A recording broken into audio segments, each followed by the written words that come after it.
Everyone thinks because you're a zombie, you don't know good coffee. Well, they're wrong. There's only one brew that gets my seal of approval. Deadly Grounds coffee is my guilty pleasure. The aroma is so intoxicating. It brings all of my neighbors out of the woodwork. Deadly Grounds coffee. Coffee to die for and zombie approved. It's good to get a little deadly. Use the front door! Oh, they're so disgusting.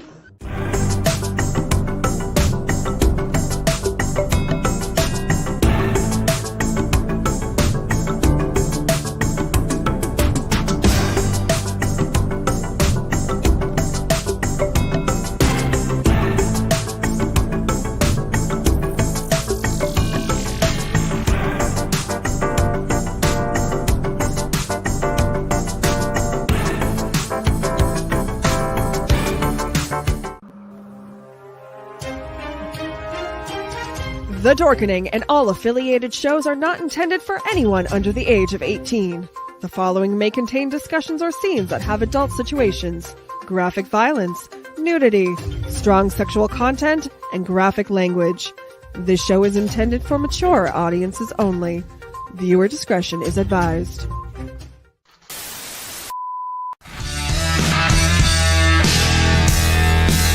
Ladies and gentlemen,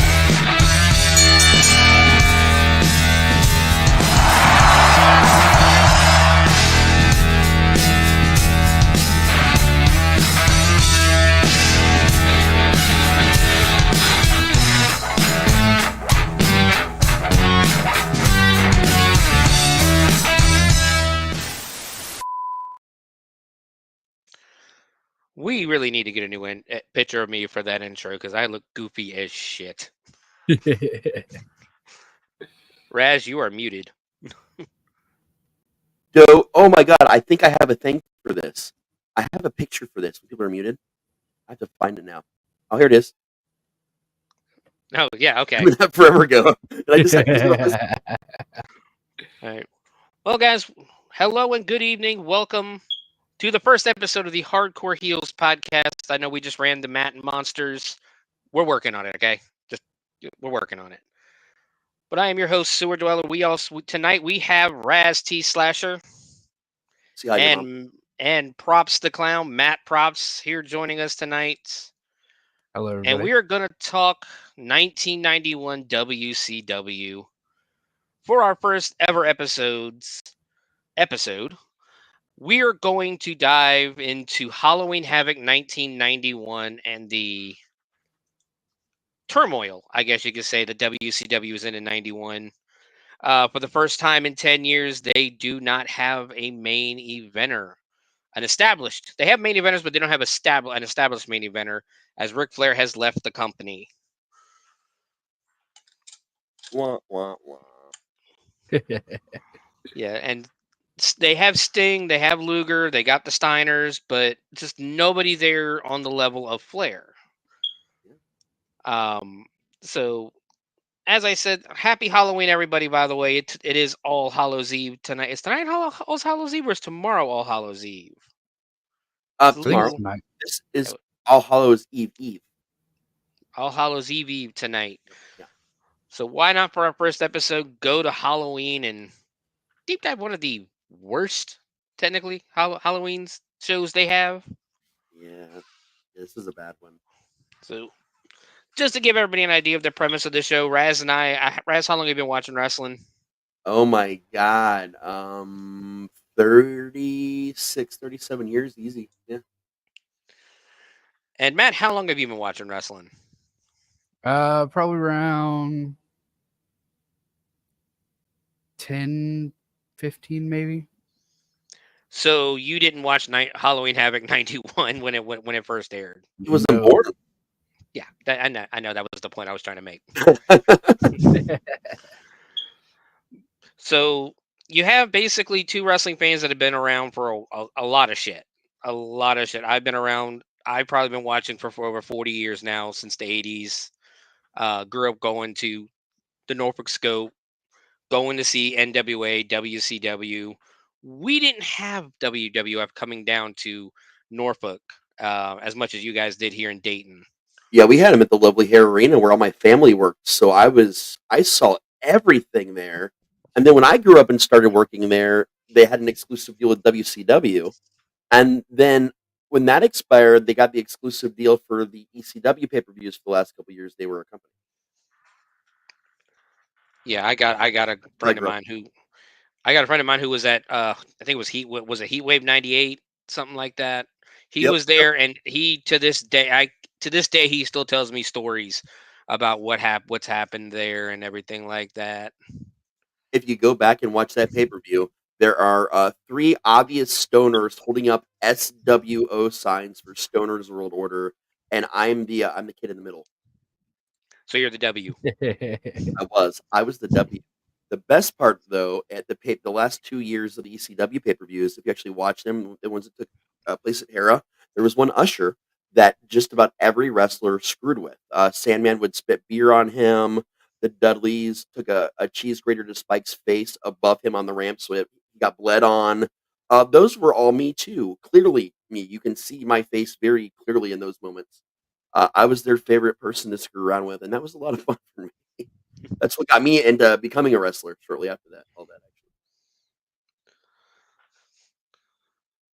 actually. Okay, yeah. So basically, let's talk the history of 91 real quick before we go into the show. Needless to say, Jim Herd, his reign of terror is still going. Matt, how much do you know about Jim Herd? Nada. He's not heard much about him. But so, Matt, what would happen if I told you that the president of WCW in 1991, his only experience in the business was as the CEO of Pizza Hut?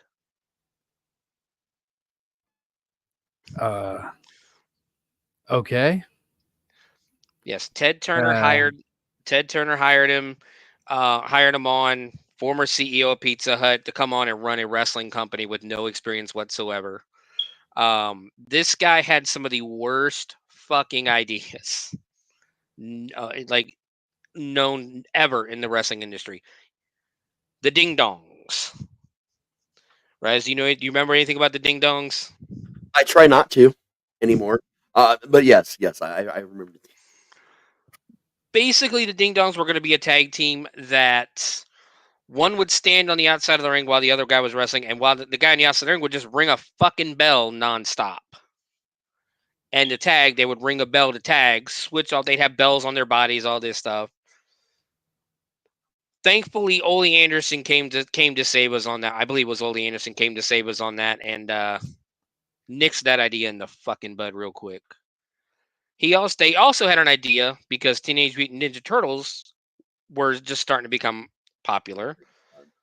They decided he wanted to try to make a team of turtles with shells on their backs because they could never be pinned. Yep. Because their shoulders would never touch the ground, and Ole said he'd just break their fucking leg. Yep, that's basically what happened with that. That was still not the most ridiculous thing they did. We're still getting to that. What am I listening to? You're listening to 1990, 1991 WCW. The same company that also was the first company to bring ICP in as a tag team. This is true.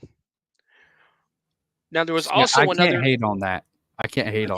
That was back in the time when ICP was decent. So. It was. I mean, I think if I remember, ICP came in right as WCW was still pretty hot. I think it was pre everybody on the fucking rosters in the NWO. I can't remember off the top of my head. But... Who then? Well, I mean, even eventually Sting went. Yes. He went to the Wolfpack, didn't he? That's still NWO. NWO Wolfpack. Yep. But one of his last ideas, one of his worst ideas, I think at least, actually got them sued by Marvel when he put, I think it was Jim Herd, he put Brad Armstrong in a mask, a blue and yellow outfit with spider webs and spiders, and called him Arachnaman. Now, do we see the problem with this and why Marvel would be a little upset? Yeah. Definitely. Yeah. Arachnaman, I think, lasted 2 shows. I don't even know if he lasted that long. But that was the bad thing. I love Brad Armstrong. He's one of my favorites growing up. He got screwed over so much. But let's go ahead and get started with the beginning of 1991, where Ole Anderson took over the book. He takes it over in early 1990, and the only thing he accomplished is booking, running WCW close to $7 million into the ground. Ooh. Ole Anderson, as you're laughing at something. I know what we're talking about right now. I'm just waiting. Ole Anderson, Matt, especially this is for you, Matt, is the grumpiest motherfucker in the history of wrestling. He did a lot when he was in the business, when he was wrestling, he did a lot of good booking in the 80s and that. But the problem is he would never change his style. Mm-mm. And he was the most bitter. Like, this man went to his grave hating Vince McMahon. Didn't get to go. One of the original 4 horsemen didn't get to go into the Hall of Fame as a horseman because he told McMahon to go fuck himself. Which I know now is the cool thing to do. Yeah. Well, But this was before it was it cool. was called for. That was still cool back then. But Ole hated everyone. He hated Ric Flair. He always said Ric Flair was shit in the ring. Hated Arn and Arn. Hated Barry Windham. Hated Lex. Hated Sting. Everybody. Like, I don't think I've ever heard him say one positive thing about anyone in the business. Nope. Well, then who do you like then? He doesn't like anybody, dude, except himself. It was just Jesus. But Ole had literally jobbed the company's brightest stars into oblivion at the expense of pushing idiotic old-timers who Ole felt would work cheaply out of fear that it was their last chance to put food on the table for their families. That's why you still got Nikita Koloff wrestling in 1990. That's why you still got Ivan. Well, I don't know. Was Ivan wrestling in 90? I think he was. I'm about to double check that. I think he was too.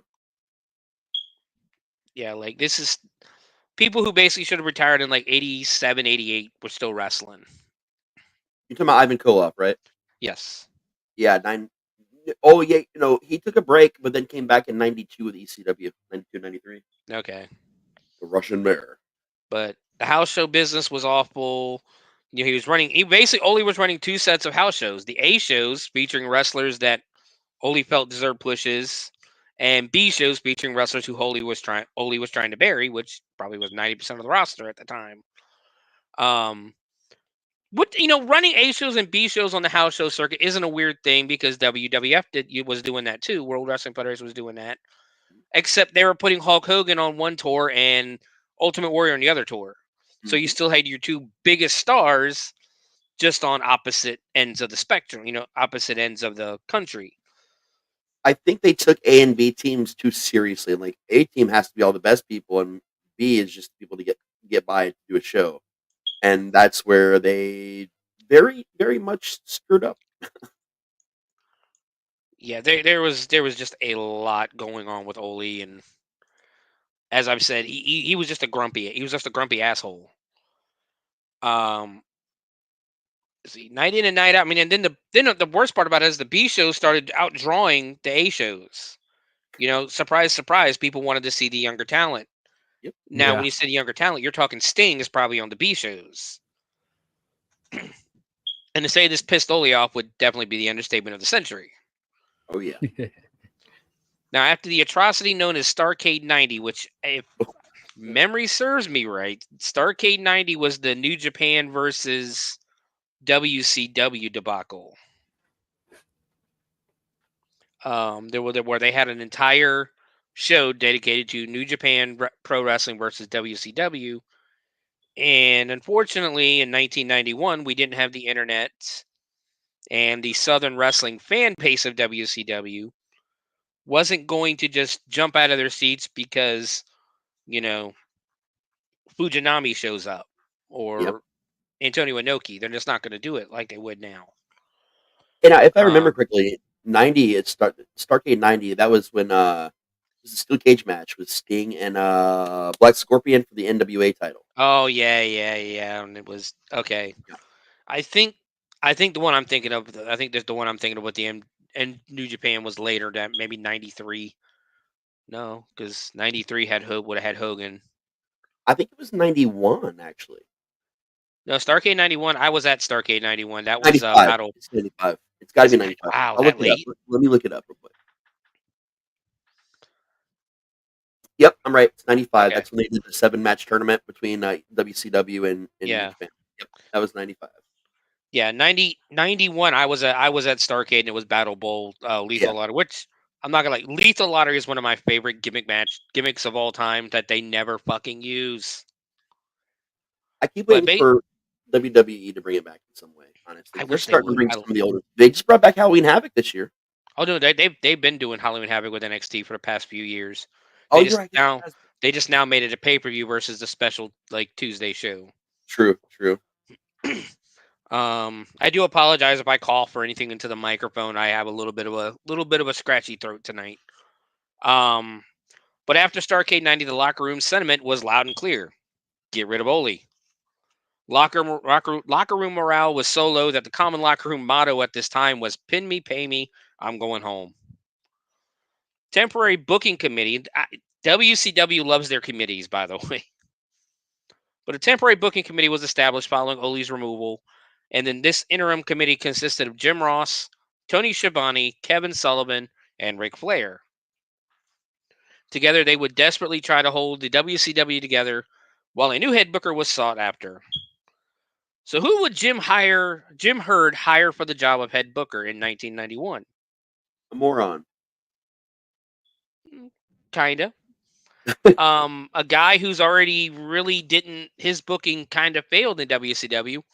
The recently fired from World Wrestling Federation, Dusty Rhodes.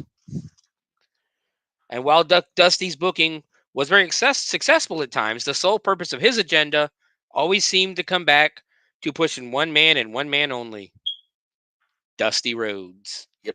And keep in mind, as a wrestler, I have a very different opinion of Dusty than I do of promoter Dusty. Wrestler Dusty, I like very, very much. It's promoter Dusty that I very much like. I agree. I attribute one of the first NWA shows that I ever went to in Norfolk. Was main evented by Ric Flair versus Dusty Rhodes, and I do attribute to that one match.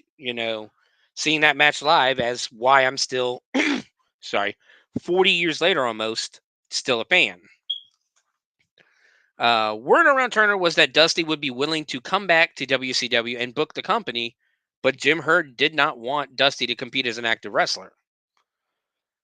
Dusty agreed to play a strictly behind-the-scenes role on one condition, and can we guess what that condition is? Matt, you saw him wrestle on the show. Did. Oh, it's for his son. He wanted his son Dustin to come with him and compete actively. So over the next 12 months, Dusty Rhodes would do exactly what Vern Gagne did with his son Greg in the AWA in the mid to late 80s. Shove his son down the unaccepting throats of the American public day after day after day. Now, there's a huge difference, though. Dustin was talented, or is talented. He still wrestles. Greg Gagne, fucking awful. Never. I mean, you guys think Adam Cole doesn't hit the gym? You should have seen Greg Gagne back in the 80s. This dude was fatter than I am. So throughout the year of 91, Dustin Rhodes would be undefeated at every major pay-per-view and Clash of the Champions card, despite having little experience and despite not being particularly over at any point during the year, which I disagree with. I think he actually was over. This is just from an article that I was reading that I got some of this information from, but I think Dustin was over. Especially on this show, I think people were cheering for him. Yeah, whenever I was watching the show, they were booing the crap out of Stunning Steve, but they were all cheering for Dustin. Yeah, right. Do you remember him being over, though, Raz? not like extremely over, but people didn't hate him. You know. Yeah. People didn't hate him. Like it was the. I think it was a start to him being over. It was Yeah. it was a solid plateau. Like he was starting to get there. Like people were warming up big time. He wasn't Well, over yet. and they're pairing him up with Barry Windham, and then eventually he'll pair up with Ricky Steamboat, Right. and go from there. Um, but Dusty's first move as head booker was to wipe out the entire existing booking committee in favor of a tight knit circle of Dusty's closest friends. Names like Grizzly Smith. Grizzly Smith, of course, the father of Jake the Snake Roberts, and major piece of shit, Magnum TA. Ron West. I do not know who the fuck was Ron West. I don't remember Ron West. Barry Windham and Mike Graham would become Dusty's booking committee. While these men supported Dusty, the final word would always eventually come down to the American Dream. So Rhodes settled in enough as head booker to bring in a superstar whom he felt was the natural choice to be WCW's next big star, Dustin Rhodes. Dustin made his professional wrestling debut. Wow, really? This is what I get for not looking at this. This said, for some reason, this article says that he made his professional wrestling debut on September 13th, 1998. That is not true. That's not true at all. I think it was 1990. And had wrestled a few matches here and there for Florida Championship Wrestling, as well as a short tour of All Japan Pro Wrestling as Dusty Rhodes Jr. Yet he was still very green. He was kind of green on this show. This wasn't a thing, though, as far as Dusty was concerned. Dustin Rhodes started his WCW career off right, beating Buddy Landel in just over 6 minutes with his finisher, the Bulldog. Now, also at this time, you'll notice, especially on this show, WCW loves their short matches. They do love short matches on this show. But now, let's turn to the biggest news story out of probably professional wrestling in 1991. Ric Flair leaves WCW. So on January 15th, 1991, Ric Flair beat Sting with his feet on the ropes to regain the NWA World Heavyweight Championship at the Omni in Atlanta. Flair was promised the title reign in return for bailing WCW out once again when he reluctantly agreed to play the part of the Black Scorpion, and the promise was made good on that night at the Omni. Ric Flair didn't have much time to rest on his laurels, though, as his first major title defense would come a mere 2 weeks later at the year's first Clash of the Champions show in Gainesville, Georgia, called Dixie Dynamite.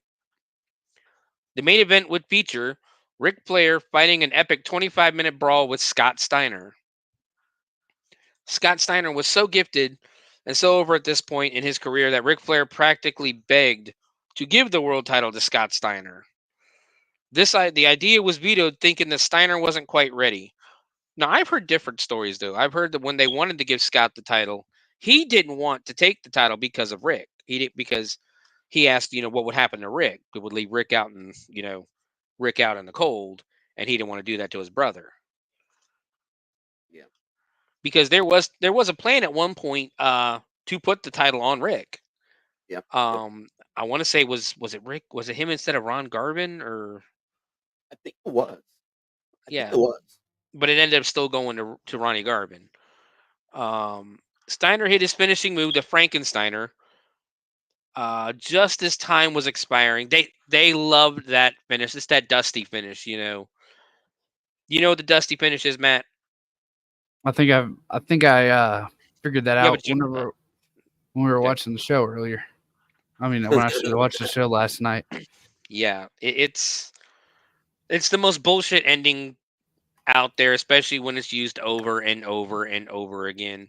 And WCW did like to keep everybody looking strong by doing a lot of double countouts, double disqualifications, and time limit draws, especially in the TV title division back then. If the match would have been 2 seconds later, Steiner would be the new champ. Flair hung on by a thread, and the live crowd went home very happy. March marked a big milestone for WCW, their first big joint venture with the New Japan Pro Wrestling. WCW and New Japan Pro Wrestling joined together to put on the highest grossing event in WCW history. Now, if I remembered that, I wouldn't have said Starrcade 90 was the one with New Japan. On March 21st, 91, the New Japan WCW Super Show brought almost 65,000 screaming fans to the Tokyo Egg Dome to witness the Two Federations clash in an event which gated well over $3 million. New rivalries were formed. Old rivalries were revisited. Basically, you got Sting and Muta over there for that show. And the best of both federations had to offer met for all the marbles as WCW NWA champion Ric Flair challenged IWGP champion Tatsumi the Dragon Fujinami to a title versus title match. That couldn't end badly, right? Not at all. Yeah, no, there's no way that could possibly end badly. You know, some of the greatest wrestlers of all time. One of the greatest. Hello, hello. I believe we are joined by Jen. Hey, what's up, Jenny? How's it going? So everything went off without a hitch as both federations dazzled the sold-out crowd with strong performances for nearly 4 hours, highlighted by the Steiner brothers winning the prestigious IWGP Tag Team Championship. Things quickly took a turn for the bizarre, though, as a hastily constructed finish to the main event sent legal shockwaves through New Japan, WCW, and the NWA. Gee, what could have happened? Ric Flair and Tatsumi Fujinami fought a brutally stiff 20-minute contest that saw the advantage switch sides on numerous occasions. At the 20-minute mark, things turned strange, though. Each federation had one of their own referees at ringside, with the primary referee being from New Japan, and the secondary referee being from WCW, the legendary Bill Alfonso. I don't know how many people realize that Bill Alfonso was a legitimate referee before he became the most annoying manager in the history of professional wrestling. I'm not sure if he was the most annoying, but I'll give you pretty damn close. I wanted to shove that mic down, that fucking whistle down his throat. So at the 21-minute mark, the U.S. referee was bumped as Fujinami rushed Ric Flair. Flair ducked, inadvertently knocking Fujinami over the top rope. The outside referee disqualified Flair for throwing Fujinami over the top rope, but the match continued. 1 minute later, Tatsumi cradled Ric Flair for a 3 count. And this is where things get complicated. While Ric Flair and WCW only used one belt, the WCW belt was still in actuality 2 separate titles, the WCW and NWA. WCW rules dictate a disqualification if an opponent is thrown over the top rope, but the NWA rules do not. Therefore, Fujinami had won the NWA title when he pinned Flair, but not the WCW title due to the disqualification. With the NWA Board of Directors officially recognizing Tatsumi Fujinami as the NWA champion, and WCW desperately wanted the prestige and history associated with the NWA belt back in their camp. So a Flair Fujinami rematch was hastily signed between New Japan and WCW for the inaugural Super Brawl in St. Petersburg. So the match would be under the jurisdiction of a WCW referee, and Jim Herd was certain that there was no way that Tatsumi Fujinami would return to Japan with the NWA title. So in the main event of Super Brawl 91, Ric Flair defeats Tatsumi Fujinami in a solid, if somewhat underwhelming matchup. After 60 days of turmoil, the NWA and the WCW titles were reunited once again. Sadly, the titles would be separated yet again in less than 2 months. Even sadder this time, the separation didn't last 60 days. It lasted forever. So, Clash of the Champions 15, Knoxville, USA. June 14th, 1991, from Knoxville, Tennessee. In the main event of Knoxville, USA, beautiful Bobby Eaton challenged Ric Flair to an old school 2 out of 3 falls match. Eaton held his own with Flair, which I will always say Bobby Eaton does not get the credit he deserves. I agree with you there. Honestly, I really do. He always gets the credit as a tag team wrestler, even though the Midnight Express are not in the Hall of Fame. But he never gets the credit for his single run, which lasted a very long time. But eventually, Bobby Eaton pinned Nature Boy with the roll up. After a 1-minute rest period, like we saw in the matches tonight, both men locked their horns for another 11 minutes, with Flair absolutely destroying the left knee of Eaton. Eaton's knee was in such disrepair that he couldn't even crawl back into the ring, thus resulting in a second fall countout victory in favor of Flair. The third and deciding fall saw Flair continue his absolute onslaught of Bobby Eaton's left knee. With 2 minutes left in the match, Eaton climbed to the top rope to deliver his finisher, the Alabama Jam, which, of course, was a top rope leg drop. The crowd was going crazy, but Eaton's knee just couldn't support him as he fell from the top rope, allowing Flair to pin him for the win.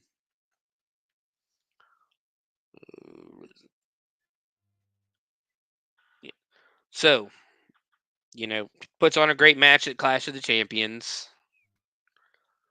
Let's flash back to 1988 real quick. The NWA was growing by the day, thanks in large part to one man and one man only, Ric Flair. Flair was seen as a can't-lose name and was given a large money contract with plenty of creative control to ensure that he wouldn't head for the greener pastures of Hartford, Connecticut. And in 1988, WWF was pretty much at its peak, honestly. February of 1988, we have Andre versus Hogan on the Friday. It was a Friday night's main event or main event show on Fox that literally is the highest rated, most watched professional wrestling show on television of all time. It's the match where Andre wins the belt because of interfere, like what do you call it? The whole Hebner situation in that. But I digress. The terms of the contract was 3 years, and that was set to expire on June 15th, 1991. So the day after Clash of the Champions, June 15th, 1991, Ric Flair's contract was up, and Jim Herd let Flair know in no uncertain terms that his worth to the company was far from what it once was. Now, could you imagine somebody telling Flair that? Bad idea. Flair was informed that he would be taking a drastic cut in pay and that his creative control over his character would all but disappear. In early July 1991, the WCW opened contract negotiations with their then champion Ric Flair. Flair's contract at the time ran until June of 1992 and was worth between $700,000 and $750,000 per annum. The new deal offered to the champion was $350,000 and $250,000 over the next 2 years. So it's about $600,000 is what they offered him. Unsurprisingly, Flair told them to go fuck themselves. And in the July 14th, 1991 edition of the PW Torch newsletter, issue 129, Wade Keller reports that the WWF most likely will offer Flair a job, and if Flair accepts, it will appear to most fans that the WWF finally stole Ric Flair from WCW. In reality, they let him go as Sid Vicious was offered more money to stay in WCW and not jump to Titan, and Sid never, I don't know who quoted this, Sid never drew WCW consistent money. I disagree with that. Sid was pretty over.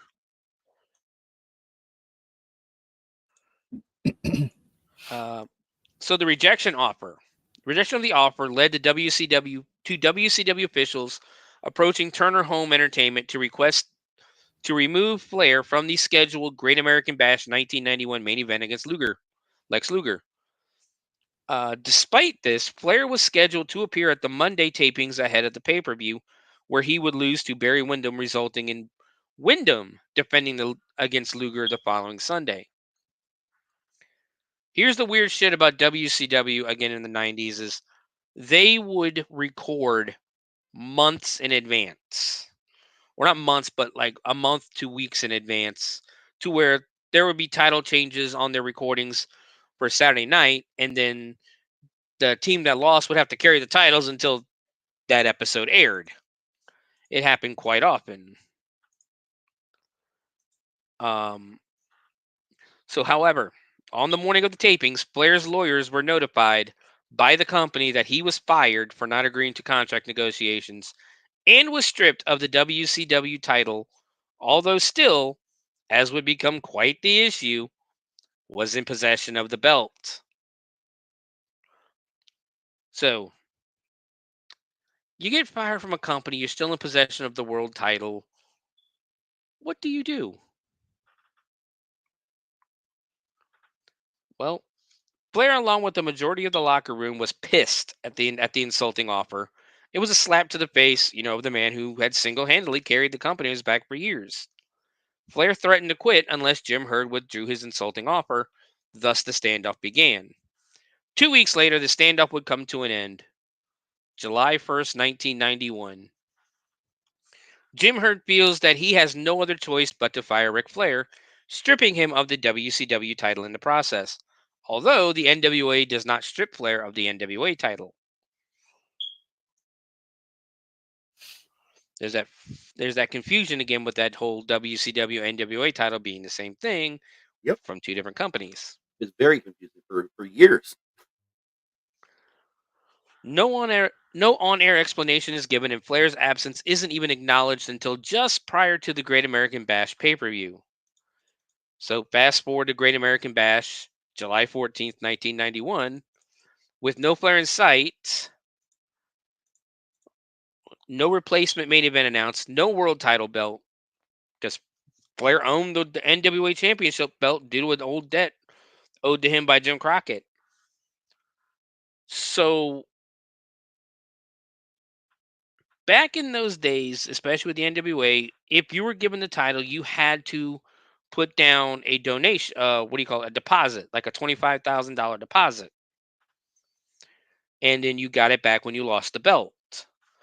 If you wanted to be champion, this way the NWA knows, WCW knows that they're going to get their belt back. Keep that in mind here in a minute, Matt. So basically, 7,000 angry diehard NWA fans ready to revolt in historically rich Baltimore, Maryland at the famed Baltimore Arena. Jim Herd was faced with what was far, far more dire than what could ever be referred to as worst case scenario. Jim Herd did not think that things could possibly get any worse. Little did he know that things were about to get 10 times worse. So we go to Baltimore. It's the Great American Bash. The lineup for the Great American Bash Tour's pay-per-view stop in Baltimore, Maryland was decent if unspectacular, even though Flair would no longer be main eventing the show against Lex Luger. With the excitement level left a lot to be desired, at least Jim Herd could count on his talent going out there busting their asses to make the show a success, right? Even without Flair. In theory. Little did he know, almost every single member of the WCW roster sympathized with Ric Flair and felt that Jim Herd had remorselessly slapped the man in the face who had bailed Herd out countless times in the past. So what do? They decided collectively, was that? A strike. Almost. Collectively, they decided that they were not going to just ignore it and play along with Jim Herd's bullshit games. The decision was made in protest of Ric Flair's firing. The talent would do everything in their power to make the show so terribly bad and boring that it would tell the man in charge exactly what they thought of his actions. What resulted was a Great American Bash event, which most insiders consider to be the absolute worst pay-per-view in wrestling history. The worst scaffold match in the history of scaffold matches opened up Bash 90. The normal rules of the match, dictate that the only way to win is to knock your opponent off. Fast forward to 2000 when in XPW with New Jack and Vic Grimes, and Yeah. New Jack throws him off the scaffold. He bounces off the fucking ropes, misses the tables completely. Then after the match, New Jack says, "Yeah, I was trying to fucking kill him." Yep. Jesus. Yeah. That is technically how you win a match. One of the most famous scaffold matches in history, Starrcade 85, Road Warriors versus Midnight Express.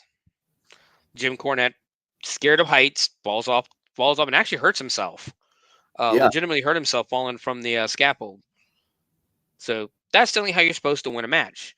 While most scaffold matches were never really terribly exciting, which they really weren't. They were really just four guys scared of falling, fighting each other. That's essentially what most scaffold matches are. At least the crowd could always depend on a good old-fashioned fall, right? Well, the rules were slightly altered at this last second in this version of the match.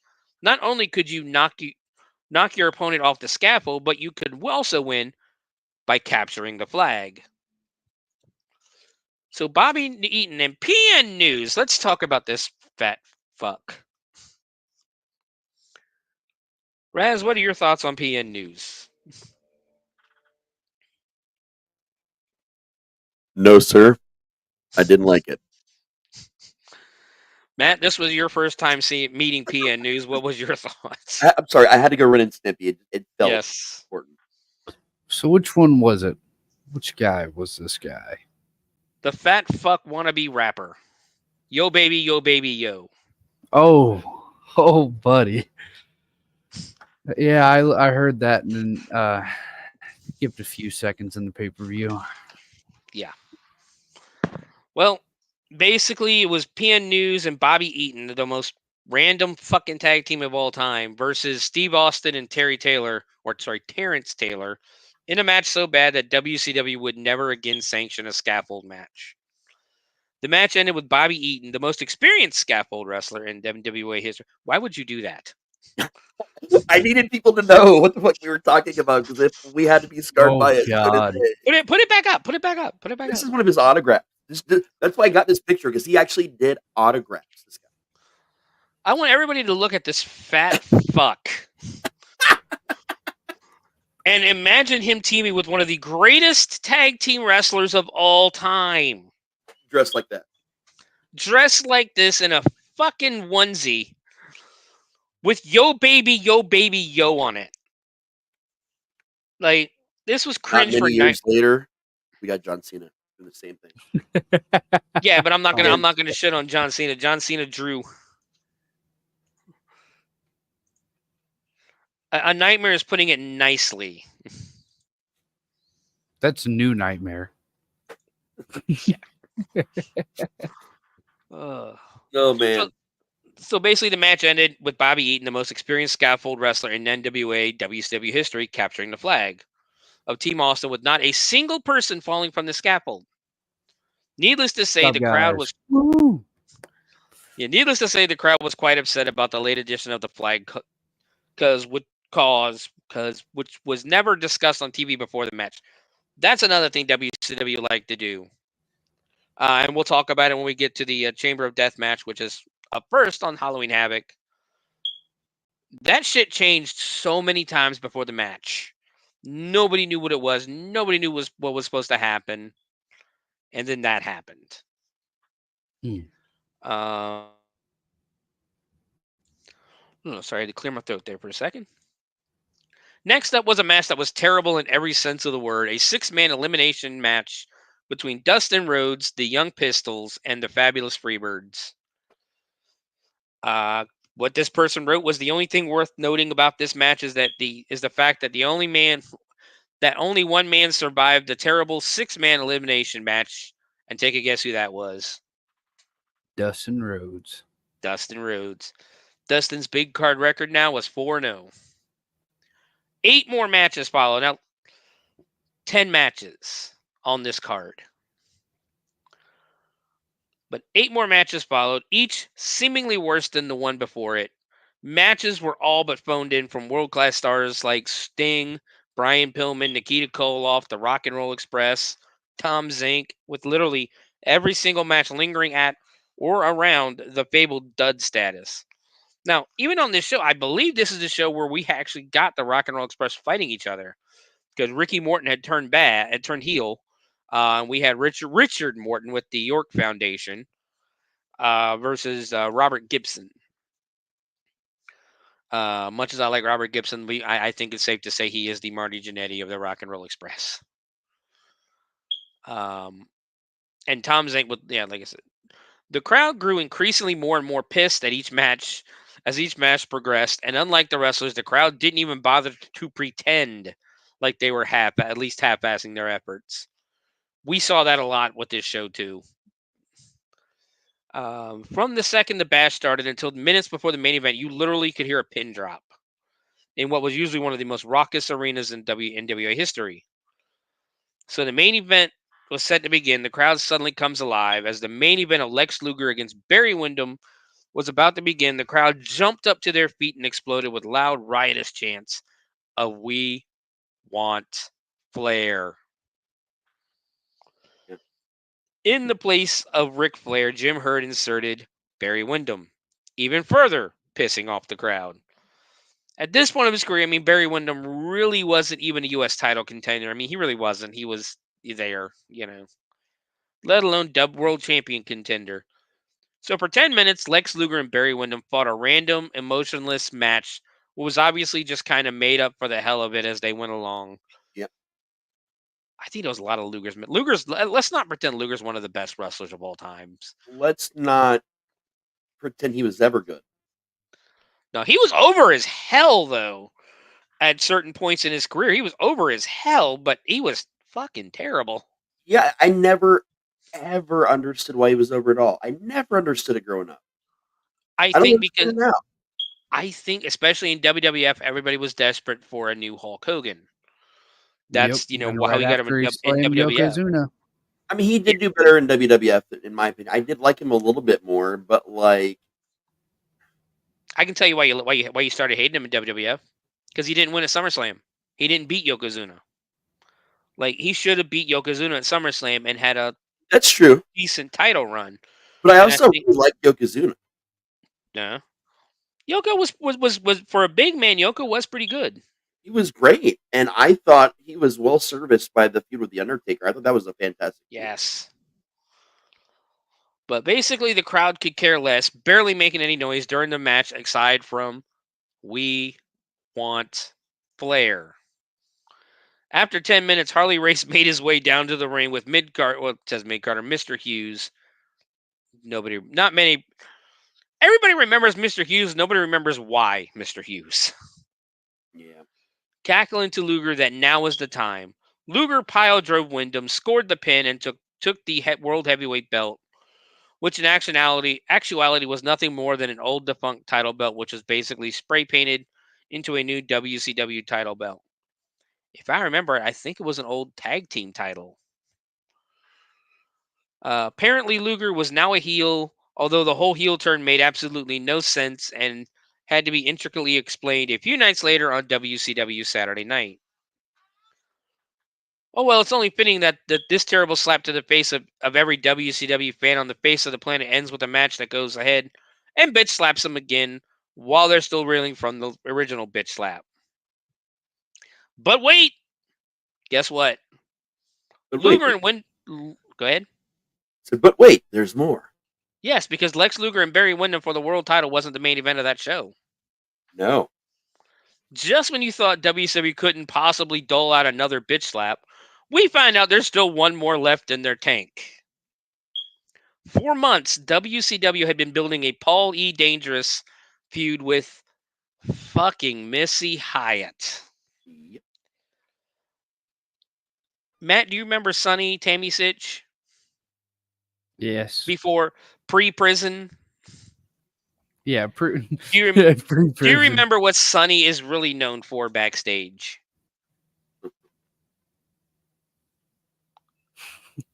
Everyone. Yes. Yeah. Let me introduce you to Missy Hyatt, who is Sonny times a million. Whoa. Yeah. So this feud was set to come to an end at the Great American Bash when Missy Hyatt and Rick Steiner met Arn Anderson and Paulie Dangerously in a cage match to settle the score. Missy Hyatt, the sex pot starlet of WCW at the time, was the one person who could send the crowd home happy after this bullshit disguised as a pay-per-view, right? If nothing else, a little TNA would liven them up. So Arn Anderson and Paulie Dangerously make their way to the cage, ready for a wild brawl to settle matters once and for all. The pissed off Baltimore crowd comes to its feet to get a glimpse of the Madonna of professional wrestling, Missy Hyatt. Raz, what happened next? Really stupid shit. Just unbelievably just ignorant. There's so many adjectives I could use, but like I feel like that would also be a waste of my time. A mere 3 seconds after coming through the curtain, the Hardliners, a new low-card WCW tag team, emerged from backstage and kidnap Missy Hyatt. Yep. Why? No reason. Literally, no. Yeah. The Hardliners, they had no beef with Missy at the time, and the move was never explained to the fans at any later date. Missy was just taken 3 seconds after emerging and never came back. The crowd grew even more pissed as the match was hastily ended and the broadcast faded to black, putting to rest the biggest waste of $30 in American wrestling history. As for Flair, well, he was still officially recognized as the NWA champion, as the WCW only had the power to strip him of their belt. Flair owned the big gold belt that he wore as WCW, thus remains the NWA champion. It meant he could wrestle in independent territories or in Japan as the NWA champion. Mhm. What with the NWA still have some name value at the time. 1 second. Yep. Issue 131 of the PW Torch carries quotes from an interview WCW spokesman Barry Norman made with a San Antonio newspaper ahead of the Great American Bash. He said that the loss of Scott Steiner due to injury was a greater loss than Flair. Furthermore, due to it being illegal for the WCW not to honor Flair his original contract because he refused a pay cut, WCW had to reoffer him his original contract worth approximately $750,000.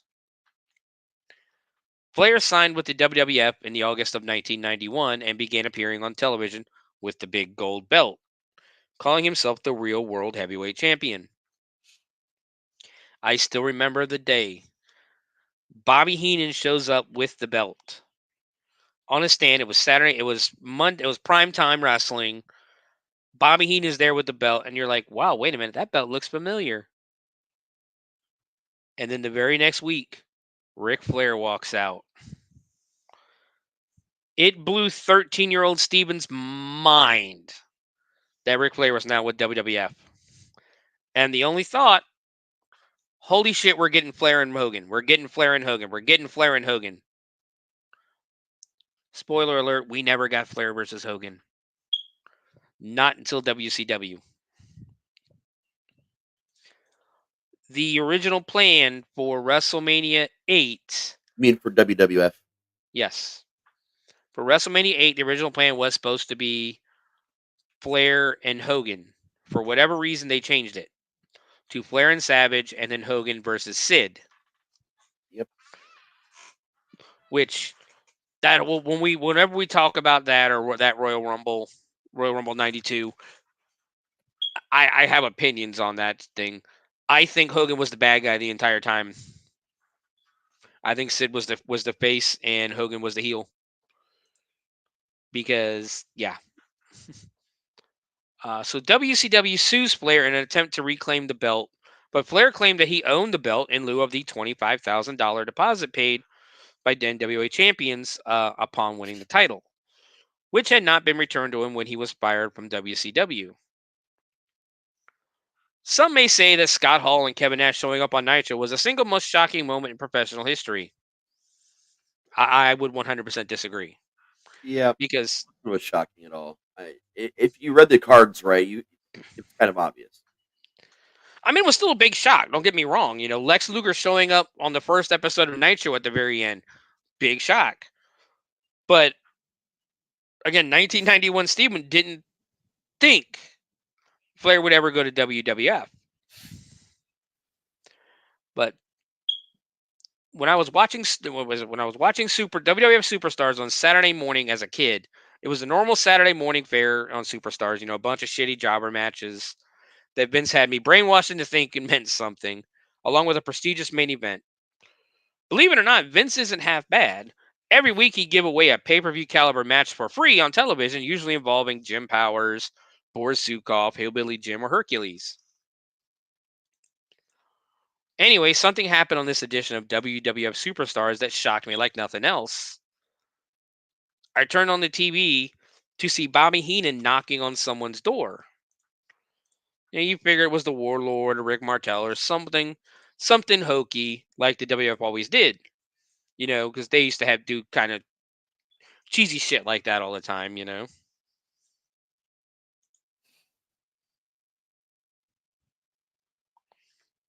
Raz, this guy, Chris has said hi to his mom for you. Yay.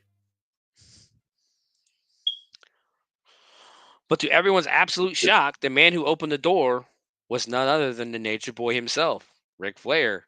And he had the NWA title draped around his shoulder and let out his trademark, "Woo!" He did. Here in front of me, the very man who defined the NWA WCW was standing next to Bobby the Brain Heenan on WWF television, and it was surreal. It really was. It was like shocking. He would go on to claim that he was the real world's champion, proudly toting the NWA title belt around on WWF television for the next couple of weeks. September 9th, 1991, the end of an era. The NWA holds an emergency meeting after seeing Ric Flair flaunting the NWA title belt on WWF television. So since the WWF was not a member of the NWA, and thus had no claim to its championship, sadly, the NWA felt as if they had no other choice but to do the unthinkable and strip Ric Flair of the NWA title.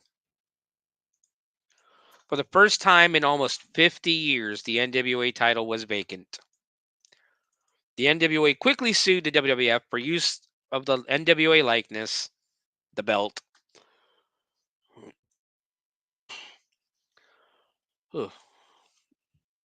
Ric Flair sold the title belt back to the NWA for a hefty profit. None of the lawsuits ever saw the light of a courtroom, and WCW continued to flounder without the presence of the Nature Boy.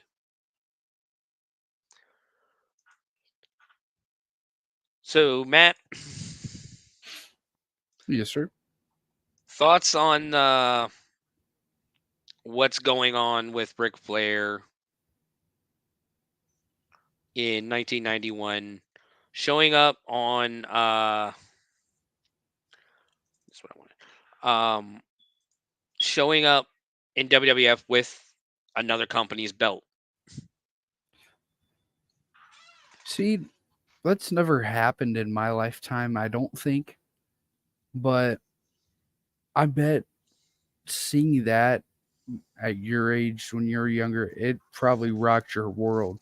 Because I couldn't imagine seeing like a Cody Rhodes or Brian Danielson going to WWE or AEW with that belt like right now. It would completely astonish me just knowing the repercussions that would happen after that. And you also got to add into the fact that in 1991, we didn't have the internet. We didn't have the spoiler alerts. You know, we couldn't get online and read about whose contract's coming up, who's leaving, who's going, you know. Oh, yeah.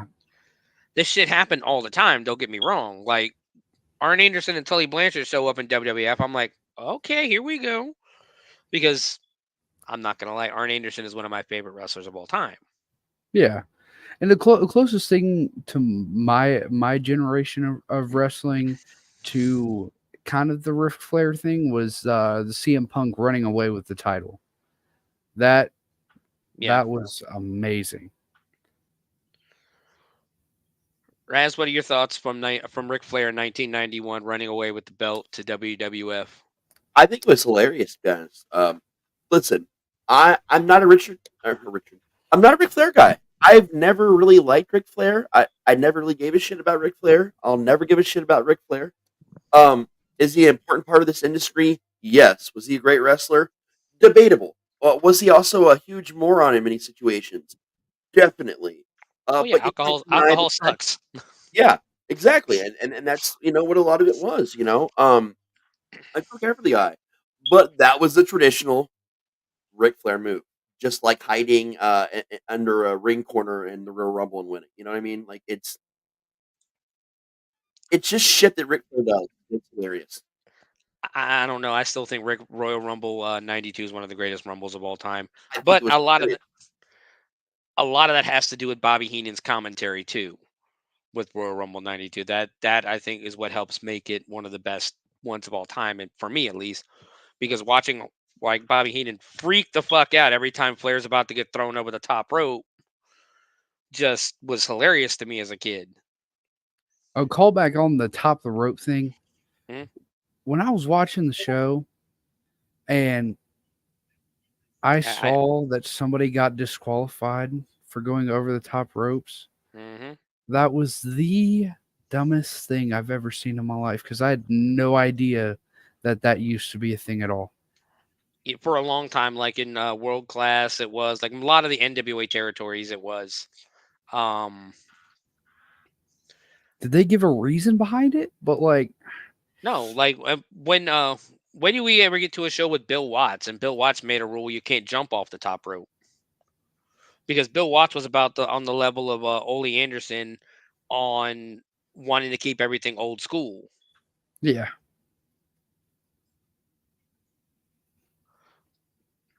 Did you have something, Raz? You looked a little shocked there. No, sorry. I got a message that confused me. I apologize. No, that's fine. So that's what's going on in 1991 WCW. The turmoil in the backstage area. Shit's not going right. Jim Herd would be out of WCW by early 92. And I believe that's when Bill Watts comes in. So right now, let's go ahead and take our ad break. When we come back, live from Chattanooga, Tennessee, Halloween Havoc 1991. We'll see you in a minute.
Greetings and shabibans. We are the Retro Reductibus Cephala Podcast, a long-form bi-weekly show that celebrates all the things that made growing up awesome. Well, that sounds good, but I don't know what all those words mean. I think what Parasite Steve's trying to say is that on Retro Reductibus, we explore a range of retro goodness, from toys, video games, and movies, to cartoons, and even snacks and school lunches. Oh. And we do it all with a positive spin, a slew of killer guests, and some very adult language. And you know what else is cool? No. This crazy show is part of the Dorking Podcast Network with new episodes every Tentacle Tuesday. What's that? And if waiting 2 weeks for a new episode gives you a sad, know that we drop bonus episodes all the time, like the off-format Crow's Nest and an interview series we call The Brig. You can listen to Retro Reductibus on Apple Podcasts, Spotify, Stitcher, or any app that's cool enough to carry the only show that celebrates all the things that make growing up awesome.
And we're back. Well, two of us are back. I think Raz had to step off for a second, so he'll be back in a moment. But Matt, are you ready for this? Yes. Yes, I am. Are you sure? With everything else going on in 91, are you sure about this? Well, before we get into the show, I will say, watching it for the first time, it wasn't as bad as I thought it was going to be. Okay, well, we'll get the reviews on that at the end. You know, like Oh, yeah. what's your favorite match and stuff like that. But go ahead, what you were saying. Oh, no. I gotta save that for the review. Okay. All right. Well, basically, we are live from Chattanooga, Tennessee, the UTC Arena in Chattanooga, University of Tennessee, Chattanooga Arena. It's packed. The crowd's pretty loud for most of the show. There's some shit that they obviously don't care about, but I apologize if you hear any other extra sound on me. I got a cough drop in to try to loosen up my throat, if you will. But the show opens with the iconic Halloween Havoc logo as Jim Ross welcomes us inside the UTC Arena in Chattanooga, Tennessee. We have 11 matches. Yes, 11 matches. This show doesn't even last 3 hours, but there are 11 matches. And 4 of them are championship matches. Now, we get this wide shot, and there's a weird-looking cage surrounding the ring. And JR tells us that for the first time in WCW history, the World Championship will be decided in a 2 out of 3 falls match. Well, that's a lie, because in the beginning of this show, we discussed how Ric Flair defended the World Championship in a 2 out of 3 falls match against Bobby Eaton. So already, they are not telling the truth. JR then brings in his broadcast partner, Tony Schiavone. I don't think Tony Schiavone has ever looked happy to be doing announcing on a wrestling show. Like, even now, doesn't he seem like just a grumpy ass man? Yeah. Like, I know him and Bobby Heenan hated each other. And Bobby made it his mission to make Schiavone break character at least once an episode. But they did not like each other. I don't really think JR and Tony like each other, honestly. But they hype up this show as we get the announcement and video of Barry Windham being attacked in the parking lot. So we cut to the video, and we have Eric Bischoff standing in the parking lot in a tuxedo, waiting to interview wrestlers as they arrive. Yeah. Eric Bischoff in a fucking tuxedo in the parking lot in the middle of Tennessee. Yeah. Yeah, you didn't have to try so hard, Eric. No, you didn't. The first to arrive is Cactus Jack and Abdullah the Butcher, which watching Abdullah the Butcher get out of a car in a suit Yeah. was the wildest fucking thing and the last thing I'd expect to see at Halloween Havoc. Like, I know everybody's wearing costumes, but Abdullah trying to look like a regular person? That was his costume. Yeah, like and you're talking just like a white shirt and a dad tie too. So Cactus gets out of the car and immediately shoots Bischoff dead with finger guns. So Eric Bischoff is dead for the rest of the show. He's been shot by Cactus Jack and his finger guns. And I wrote down, we are just going to ignore that Abdullah goes against his entire gimmick showing up in a shirt and tie. They make Bischoff feel very uncomfortable, though, before heading off. Bischoff also comments on possibly finding out the identity of the WCW Phantom as another reason he's in the parking lot. Another vehicle pulls up, and this time it's the Diamond Stud with DDP. And so far, we have 3 members of the heel team in the chamber arrive. After them, Dustin Rhodes and Barry Windham arrive at the arena. And then Arn Anderson and Larry Zbyszko come out of nowhere and just slam Barry's arm in the car door, potentially breaking it. It's the Horsemen all over again. Yeah, it's the Horsemen all over again. That's how the Horsemen actually formed, was attacking Dusty Rhodes in the parking lot and breaking his leg. Dustin chases the enforcers away and pushes Barry into the car to go get some medical help. We cut back to the arena and pan through the crowd to the cage. All right, so this cage looks eerily familiar to the cage that was at last year's Halloween Havoc. Halloween Havoc 1990, where it was Ric Flair and Sting versus Terry Funk and the Great Muta.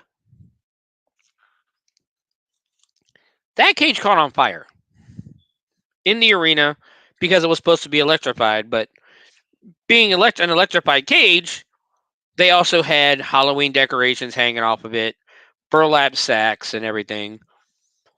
One of the burlap sacks touches the electrified part and catches on fire. Muta has to climb and use his mist to put the fire out. Just another day in WCW. So how did we get here, you may ask? During his 86-day run with the United States Heavyweight Championship, Sting had a blood feud with Cactus Jack over the summer. By the end of the summer of 1991, they'd have a higher profile encounter at June 1992's Bash at the Beach, or Beach Blast, which becomes Bash at the Beach pay-per-view. That match ended up being, I think, the write-off to the feud, and it was a Falls Count Anywhere match for, like, I can't remember. I don't think it was for a title. I think it was just them fighting. But during this initial rivalry, Jack introduced some backup when he gave Sting a birthday present in the form of a giant gift-wrap box that contained the infamous Abdullah the Butcher.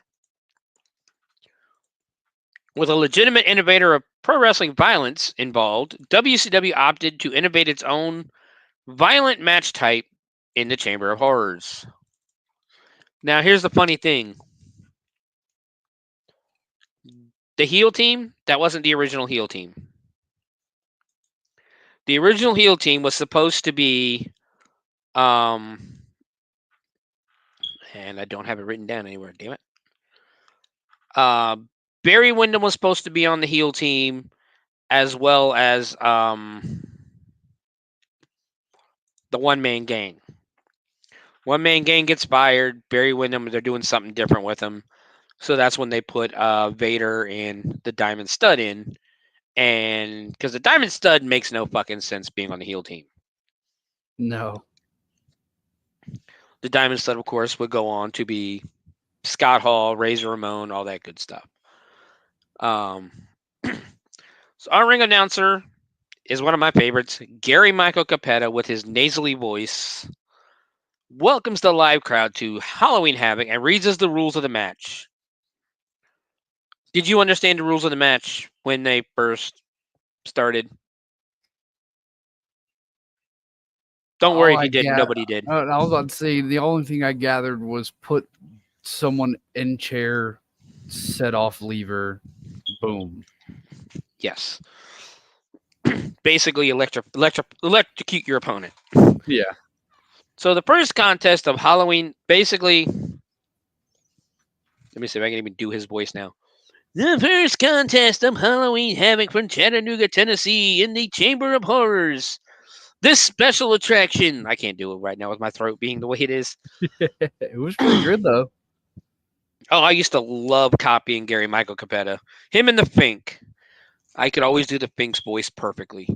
But this special attraction will involve 2 teams, each team consisting of 4 team members.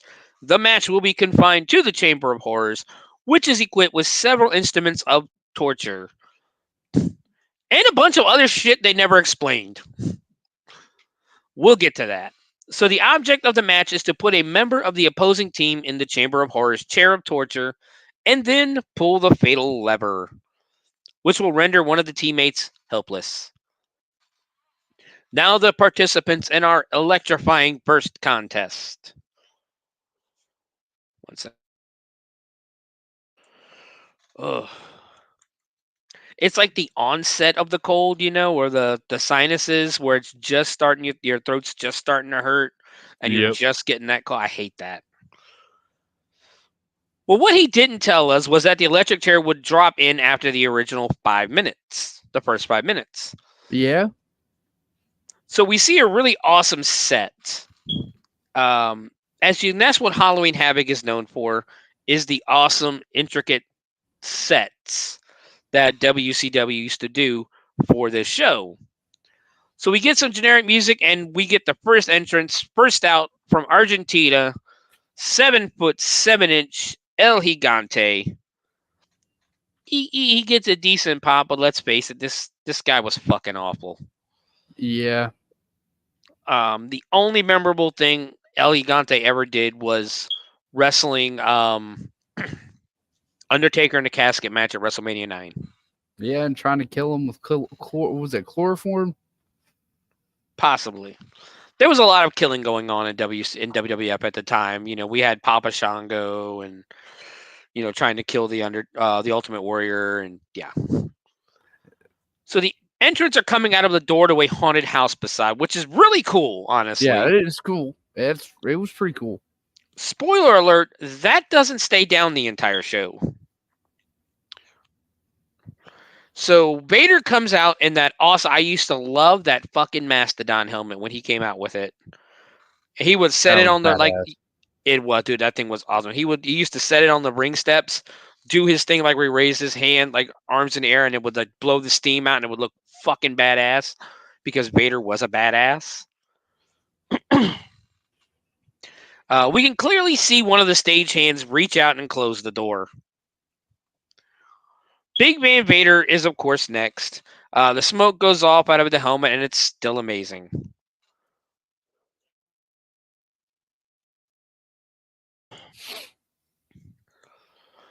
The Diamond Stun enters next. Vader shakes the cage.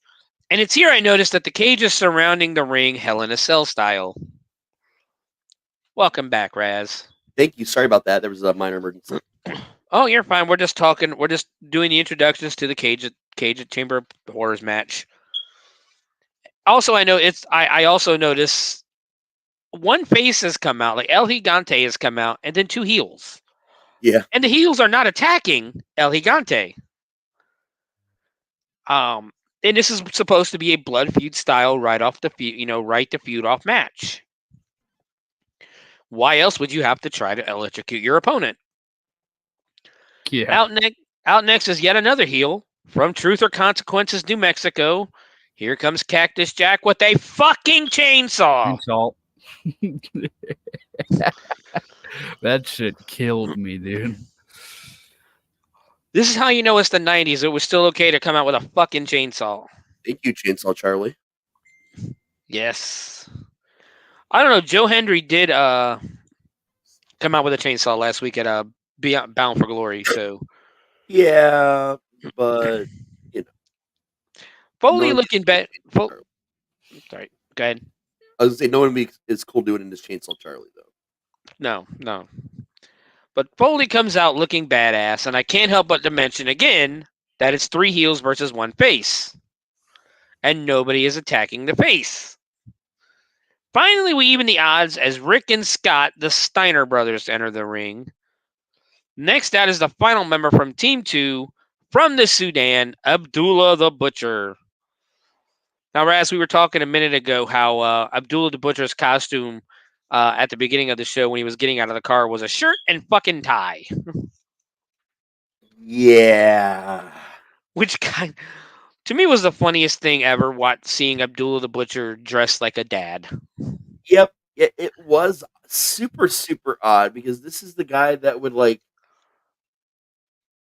man, he would do photos like where he was munching on like raw meat and shit back then. Mm-hmm. Like it was insane the shit that this man would do. I Covered mean, his in blood. I mean, and to see him in that shirt, that whole thing was it was a shock to me. I mean, this is also the guy whose favorite weapon was a fork. So Yes, Yeah. the fork and the cane. yes, but finally coming out, the final entrant for Team 1, and the music changes because only Sting can have his own music. Only Sting. The United States champion comes out, and before the match starts, Cactus is outside of the ring fighting with Sting. Abdullah is standing there as well, as we see inside the ring Vader and El Gigante going at it. Diamond, Stud, and Scott have locked up. Rick has exited the cage to battle with Abdullah. As inside the ring, we almost miss it as we have a wide shot of all the action.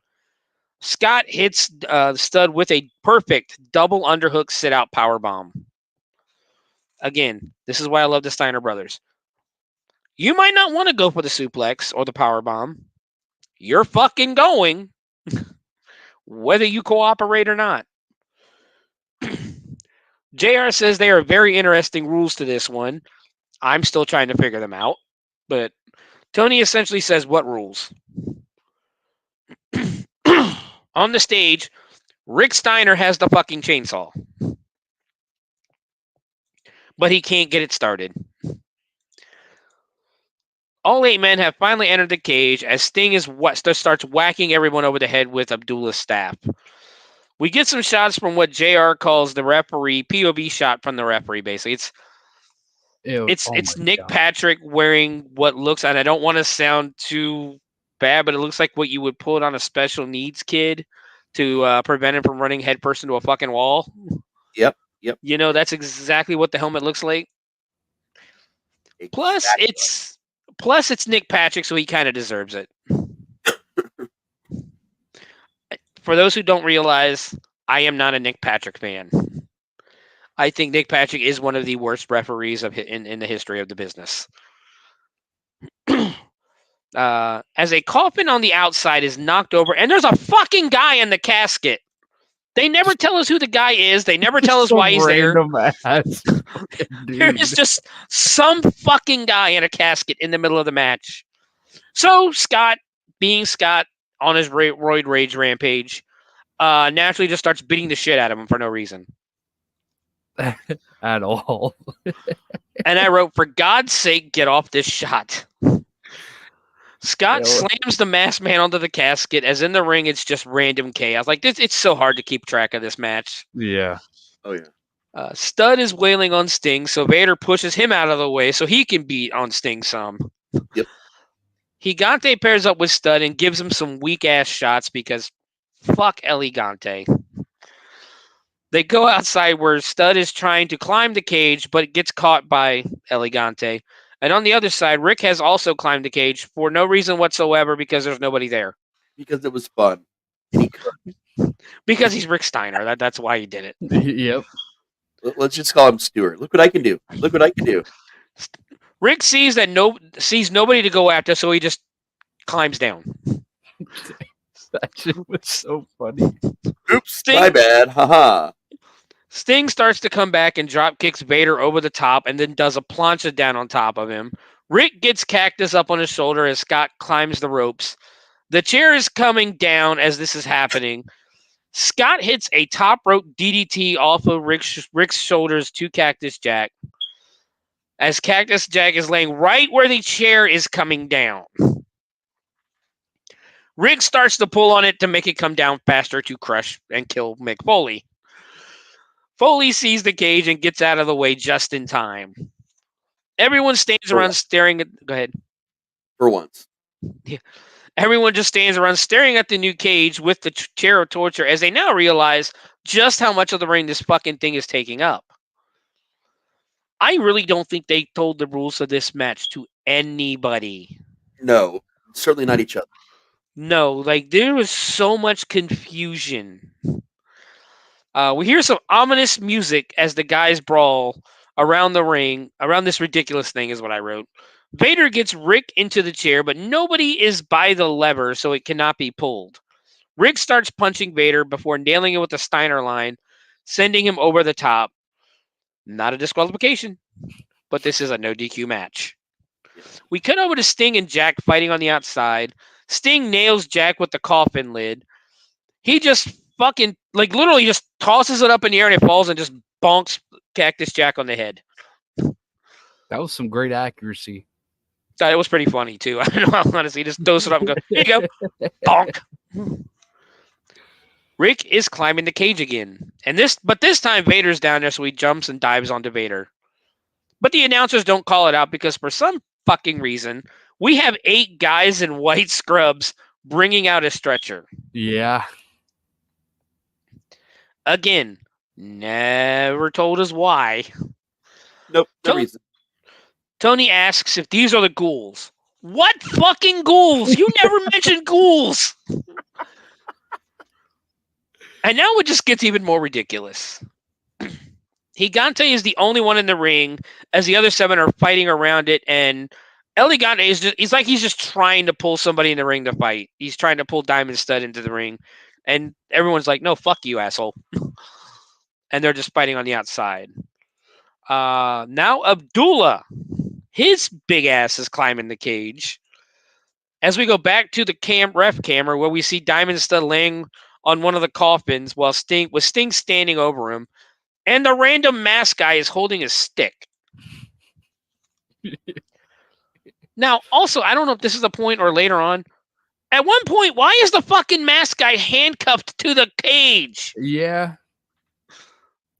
Like, The ghouls were trying to get him out. It just didn't work. Why was he there to begin with? Yep.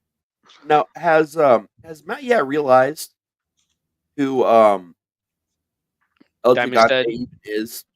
Yeah, Giant Gonzalez. Okay, I just want to double check because we've talked a lot Yeah. about him in reference to Undertaker in the past. I Okay. will say, for the talent that was in this match, holy shit, it sucked. Yeah. They could have did so much more. Oh yeah, it was every bit as gripping as the Halloween Phantom. Yes. But Cactus and Rick have linked up as Vader nails Scott with a broomstick, who no-sells and just starts whacking Vader with the stick.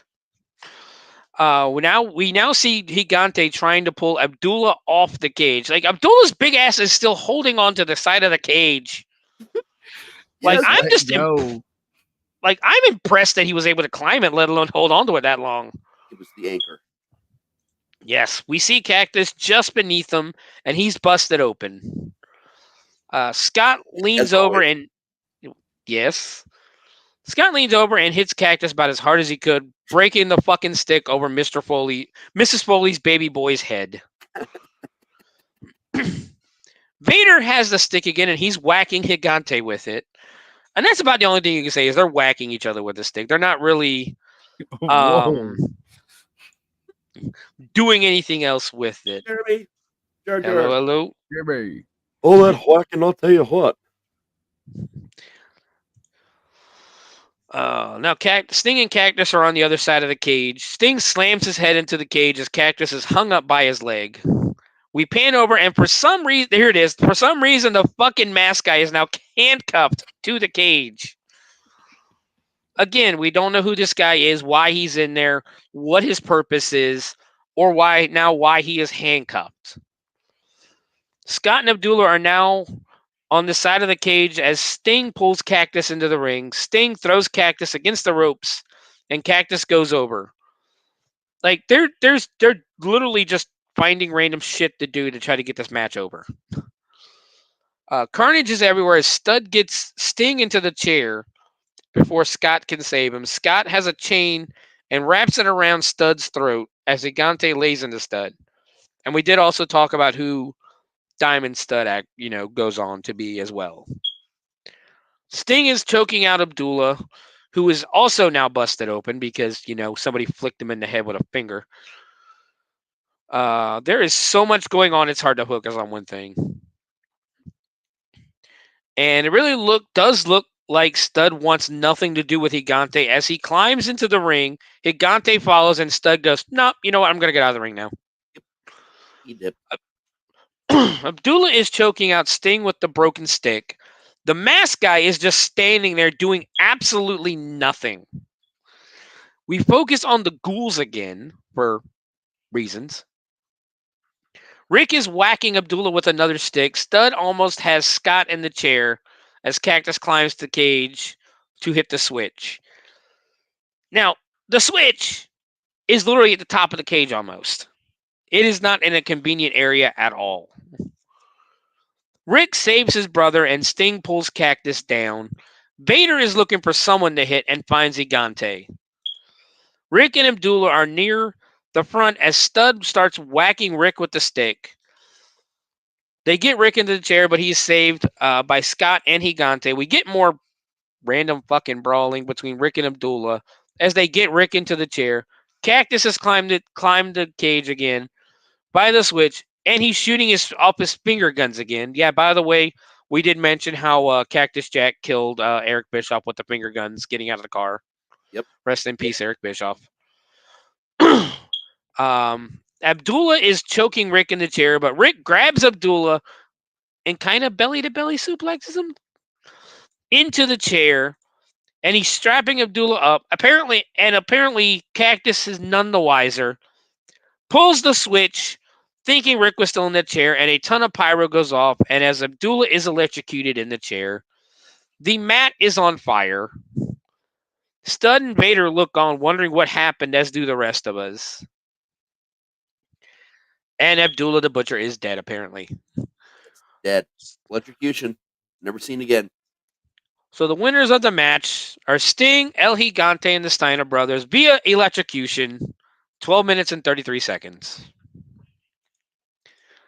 After the match, Cactus is checking on Abdullah and tries to wake him up. Abdullah wakes up and shoulder blocks Cactus, kicks at the ring crew trying to set the ramp back up, and starts fighting the ghouls. They literally just start beating the shit out of the ghouls for no reason. Yeah. Tony says he opened his eyes and thought he was in heaven and he knew he shouldn't be there. I laughed at that one, I'm not going to lie.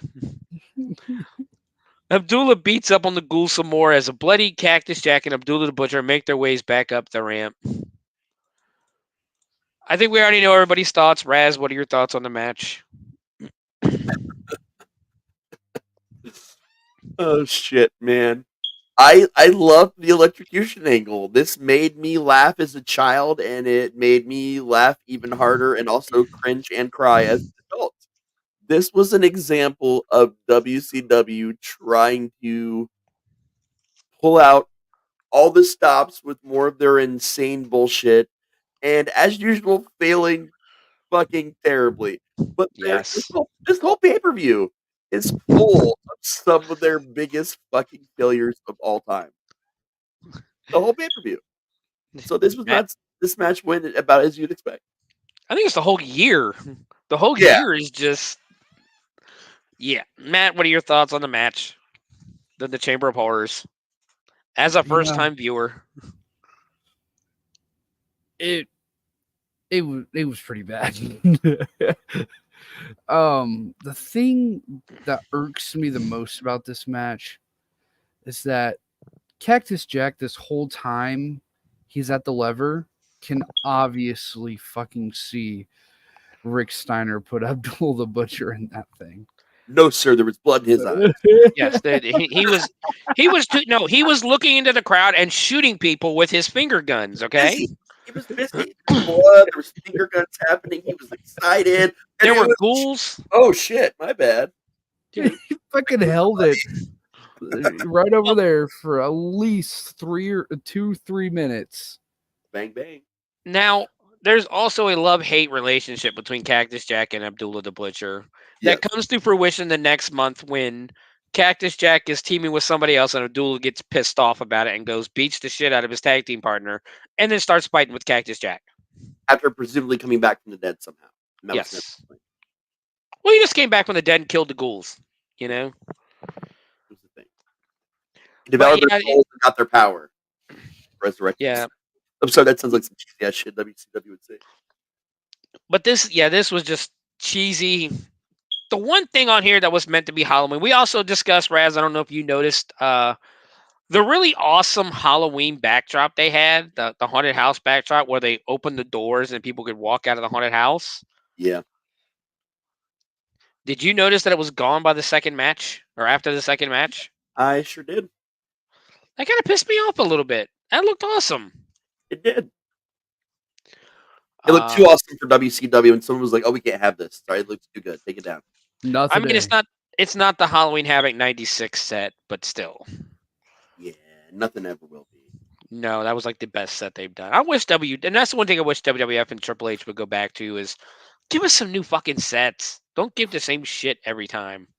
I mean, that's a lost art though, because they WWE used to do that back in the day, and in tournaments and shit.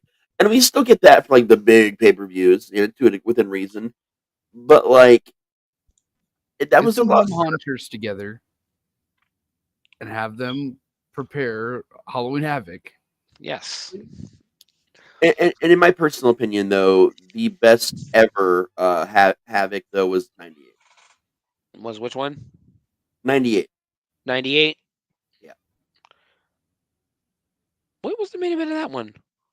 It doesn't matter because that was the first time. Is that Ultimate Warrior? It doesn't matter who was in it. That was the first time that Chucky hosted from Child's Play hosted. Oh, we get the Chucky versus Rick Steiner feud. And not a lot of people realize this, but in 2021, Chucky came back to Halloween Havoc in NXT and feuded and kind of got into it with Braun Breaker. Yep. So. All right. Well, we come back to JR and Tony discussing. It kind of was weird too watching it on Peacock. It's like they were almost like they were cutting shit out almost. I feel like they did. So we come back to JR and Tony discussing the events of the prior match, and we can see behind them the ghouls being helped up by behind the commentators. They introduce us to the backstage announcers, Eric Bischoff, who is now dressed as Dracula because again Mick Foley killed him. Yeah. Mick Foley killed him and a vampire bit him, so now he's Dracula. And Missy Hyatt, I put down she was a flapper. I really don't know what she was. I mean, she was a slut, but other than that. Sorry. Bischoff does a terrible Dracula impression as they talk about the mystery behind the WCW Phantom. I think you pronounced his name incorrectly. His name is Eric Bischoff. Eric Bischoff. Ah. What I've always I want to talk blood. Well, Missy says she's found out the identity of the man behind the mask because back in the 90s, if you wore a mask, it was, who the fuck are you? Why are you wearing a mask? Same with the 80s too. In the 80s, we're like, oh, he's wearing a mask because he's ugly. But Eric basically doesn't believe her. He flat out calls her a liar. And she says, well, now I won't tell you because I don't like you. Then for some reason, the Young Pistols walk into frame. This is Tracy Smothers and Steve Armstrong. And Eric decides to ask them who the WCW Phantom is. And Tracy tells Eric they really don't give a shit who the Phantom is because they've challenged the Patriots for the U.S. tag titles. Fake and Tracy, title. Yeah, what was that? It's a fake title. Now, the U.S. Tag Team titles did have a little prestige behind them. They were fucking pointless, but... It's what was said to them for the title run, like during this interview section that I'm referencing. And Tracy asks the Patriot if their colors are red, white, and blue, or just plain yellow. Well, Firebreaker Chip does wear yellow. And I'm mad at myself that there's a man called Firebreaker Chip. Hint, hint, I am not a fan of the Patriots. Yeah, I wasn't either. I wasn't either. And there's really no... Or this match. Yeah. This was the original Deflate Gate. Their muscles deflated halfway through. Yes. So there's really nothing of substance to this interview except that the Young Pistols want to face the Patriots for the U.S. tag titles. Moving on, we move on to our next match as T1 is introduced as the Creatures. Ooh. Now, yeah. Cool name for such absolute bullshit. Yep. Well, they were better known as Jumping Joey Maggs and Johnny Rich. Yep. Nobody knows who the fuck they were. I remember Johnny Maggs. I'm not gonna lie. He was awful. Or Joey Maggs, I'm sorry. So the Creatures make their way out with some generic music. WCW is really good for the generic shit. When it came to music. Hold on one second. I will clear my throat eventually. They make their way, like I said, you can't tell these guys, you can just tell these guys are toast. JR and Tony they're spending all their time talking about the Young Pistols instead of the entrance. And I mean, the Pistols aren't even in this match, and nor are they feuding with anybody in the match. So that just shows you how much JR and Tony care about this match. Now we get some generic rap because once again, the stagehand pulls the door shut. And PN News' fat ass and Big Josh make their way out to the ring. I need to show you something really quick. Joey Maggs. That's when he went by Joey Knight there for a little bit. And yes, that was a promo picture. And yes, his tag team partner felt that was the best pose they could do that day. You know what? That's on his that's on his Wikipedia page too. And that's where I just pulled it from. It was the most hilarious. Yeah, that. So, Matt, do we know who Big Josh goes on to be? Oh, we got a picture. The Mr. Lumberjack. Big Josh, huh? You got a picture, Rez? You gonna try to find one? Working on it. I mean, he's gonna kick himself in the face for not. Yes, because he's not the only person to play this character, but he's the original. Bringing it up now. Was it Kevin Nash, maybe? No, that's not. We'll talk about that in a minute. No, we got him in a few minutes. Oh, shit. That is correct. Big Josh goes on to be Doink the Clown. Yes. The original Doink the Clown. Of course, I am kicking myself. Matt Bourne. So PN News does a shitty rap and, of course, finishes with his trademark, yo, baby, yo, baby, yo. We cut to Christine Valor, who apparently won a WCW magazine rap contest. Inside the ring, Big Josh just starts the match out, and Tony talks about how improved Big Josh is. The Creatures double team him for a moment as Creature 2 lays in some boots. Big Josh reverses a corner whip and tags in PN News, who murders Creature 2 by splashing him in the corner. Yep, dead. Flop. News hits a pretty nice. He did hit a pretty nice drop kick. It was kind of nice to see him do the drop kick for being a big dude like that. Before Creature 2 gets the upper hand and tags in Creature 1. Creature 1 tries to whip News into the rope, but he's too fat. Yes, I am not going to stop with the fat jokes, guys. This is not going to happen. I hate PN News. He's a fat fuck. He's a waste of space on my television screen. I mean, personally, as a fat fuck, I'm okay with it. Yes. Me too, man. Me too. So News knocks him on his ass again and tags in Big Josh, who jumps over News' shoulders to take out Creature 2. Josh hits a German. JR calls it a belly-to-back suplex. Creature 1 gets the upper hand again, but Josh turns it around again and nails a back body drop. Tag into News as News almost hits a Northern Light suplex without the bridge, of course, because guess what? He's fat. News tries to splash Creature 1 in the corner, but he moves and Creature 2 tags in, but is immediately met with a belly-to-belly for 2. Creature 2 tags in and they double team for a second. One leans the punches in, but Josh reverses into a power bomb, I guess. I think he fucked it up royally. Josh throws one against the ropes, nails a double chop. Josh screams for the crowd and hits the earthquake splash, which he calls Northern Exposure. You know, the one where he hits the ropes, jumps up, and basically sits on his chest. Doesn't have the impact that Earthquake does either. He looks confused as Nick Patrick isn't counting, but tags in PN News for the finish. News goes up, nails the Rat Master splash, and Josh stands on his back, thus murdering Creature 1 via squished by Fat Guy. Winners are PN News and Big Josh via pinfall in 5 minutes and 16 seconds. That could have been cut and added to the main event. There's a couple things we missed on this. The names of the creatures. There were names. I thought they called them Creature 1 and Creature 2. No, they had names. Really? And it's kind of funny, actually. Comfort. Periwinkle and was one of the Urkel. names. Creature Comfort? Oh, you fucking asshole. No, I'm serious. This was actually one of the names. No, I'm talking to them. I'm calling them assholes. And the other one was Feature. Like Creature Feature. Yeah. Yep. I'm sticking with 1 and 2. Yeah, and here's one of the funniest parts about all this. So at ringside in the front row, and this was a big deal. They talked about it during the pay-per-view, and they talked about it Nitro before it. There was a woman named Christine who apparently won tickets to the show for writing a rap and sending it into the WCW.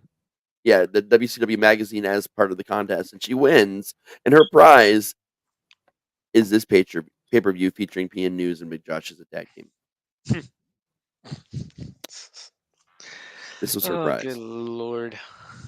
Particularly this match. Meanwhile, in 1994 or 95, WWF has given away a fucking house.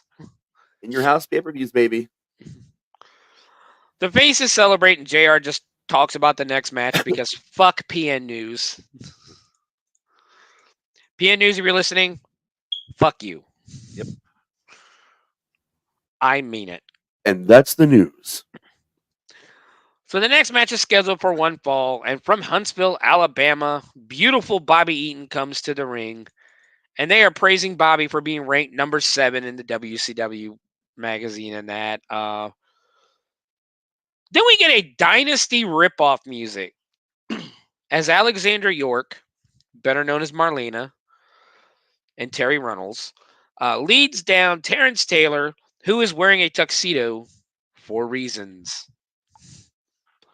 Alexandra, of course, has her laptop with her. The York Foundation at this point is Terrence Taylor, Richard Morton, and Thomas Rich.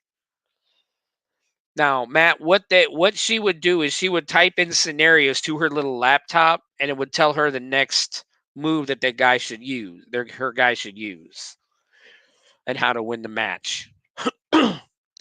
And then, of course, to bonk people with. Oh. I didn't say it was a good gimmick. Oh, so Terry Taylor. It could be one match. It could be worse because Terry Taylor did just come off wrestling as a rooster. I'm not joking. He was the Red Rooster. Yep, Red Rooster back in the 80s. So Taylor removes his. His most memorable match is wrestling Bobby Heenan at WrestleMania. Yep, sure is. That a huge thing, and I love that. Girl Monsoon used to egg it on all the fucking time, which I love. He kept bringing Rooster in like for their sit down interviews randomly. So Taylor removes his suit, and Alexander York checks her computer real quick to instruct Taylor on what he should do. York leaves the ring, and we get some shoving going on. They square up as the ref gets between them. They lock up and again start shoving again. I mean, it's a lot of stalling at the beginning. I've noticed a lot of WCW matches, especially on this show. There's almost 2 minutes of stalling at the beginning of the match. Taylor starts to taunt Bobby after an arm drag as Bobby, sells his arm a little bit. Taylor hits another arm drag, and as he's selling the arm, Taylor slaps him. They lock up again, and this time Bobby drops Taylor with an arm drag. Excuse me. Sorry about that. Like I was telling Matt, it's that onset of the throat, getting scratchy and coughing, and the worst part of it, basically. Yep. They lock up again, and this time Bobby drops Taylor with an arm drag of his own and some stomps. Taylor goes to the outside to stall a bit as Bobby stops York from opening the computer. Back in the ring. Yeah. Back in the ring, they lock up again, and Taylor gets Bobby on the outside. Taylor goes for a punch, and Bobby back body drops him over the railing into the crowd, which the fans love. Back in the ring, Taylor goes for the cheap shot, but Bobby catches his leg, and the crowd erupts. Bobby holds the leg, spins Taylor around, and drops his ass with a right hook. Bobby covers for 2. Bobby elects Taylor in an armbar. There's a lot of arm bars. A lot of arm bars in this match. Tony talks about Bobby wanting the winner of the TV title match later on tonight. Taylor breaks the armbar with an elbow to the jaw. Bobby hits the ropes. Taylor goes for an arm drag, but Bobby holds on and locks in an armbar again. We're like a couple minutes into the match and they're already landing rest holds and that, like trying to catch their breath. Tony talks about how Bobby is wearing him down for the Alabama Jam. Taylor hits a jawbreaker, breaking the armbar finally. Taylor pushes Bobby to the ramp where Taylor swings at Bobby, who catches him and hits an atomic drop and a body slam on the ramp. That's the other thing about 90s WCW. A lot of headlocks, a lot of bulldogs, a lot of atomic drops. And armbars. Yeah, and armbars. Bars for days. Taylor is down as Bobby climbs the ropes, but Randy Anderson tries to stop him, but Bobby launches and drops a knee from the top rope onto the ramp in what was actually a pretty cool move, in all honesty. Taylor gets back in the ring and begs off before grabbing Bobby's tights and pulling him through the ropes to the outside because, we were just outside, so we got to go back outside.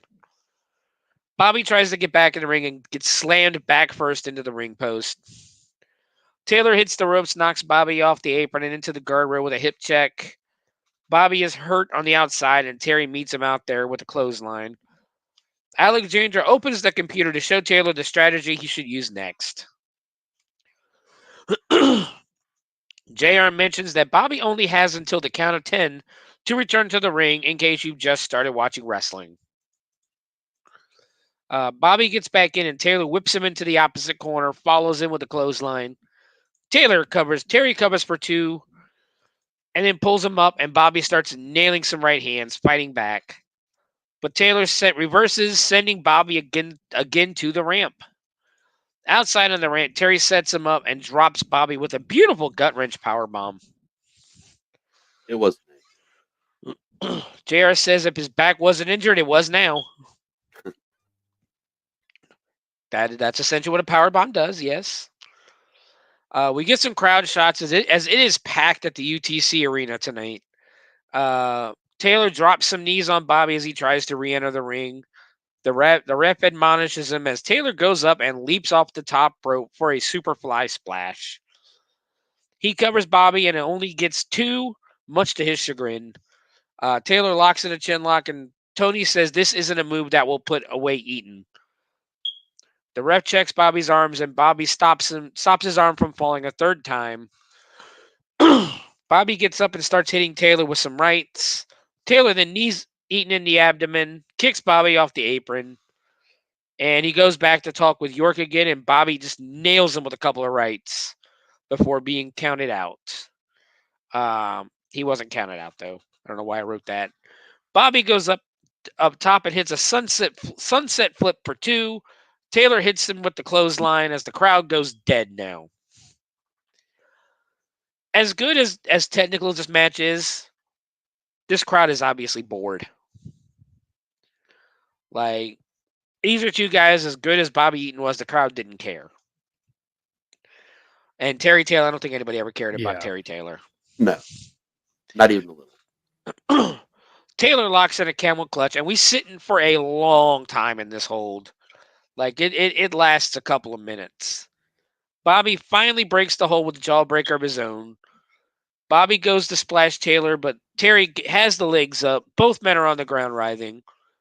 Terry is the first one up as he climbs the second rope and goes for a Vader bomb, but Bobby gets his knees up. Bobby is dropping Taylor with those right hands. Bobby with the corner punches. Taylor pulls him out at 6 for an inverted atomic drop. But Bobby counters with a snap suplex. That was actually a thing of beauty right there. Bobby covers for 2. Bobby tries to whip him across. Taylor reverses into the corner, but Bobby comes out of the corner with the swinging neck breaker. Bobby climbs the rope for the Alabama Jam, but Taylor hits the ropes, knocking Bobby down. Taylor tries for a top rope suplex, but Bobby again reverses it with a right hand, knocking Taylor to the canvas below. Bobby stands on the top rope, leaps, nailing Taylor with the Alabama Jam for the 1, 2, and 3. This was a really long match. Bobby Eaton via pinfall at exactly 16 minutes even. Thoughts on the match? Matt, we'll go with you first this time. Shouldn't have done that, man.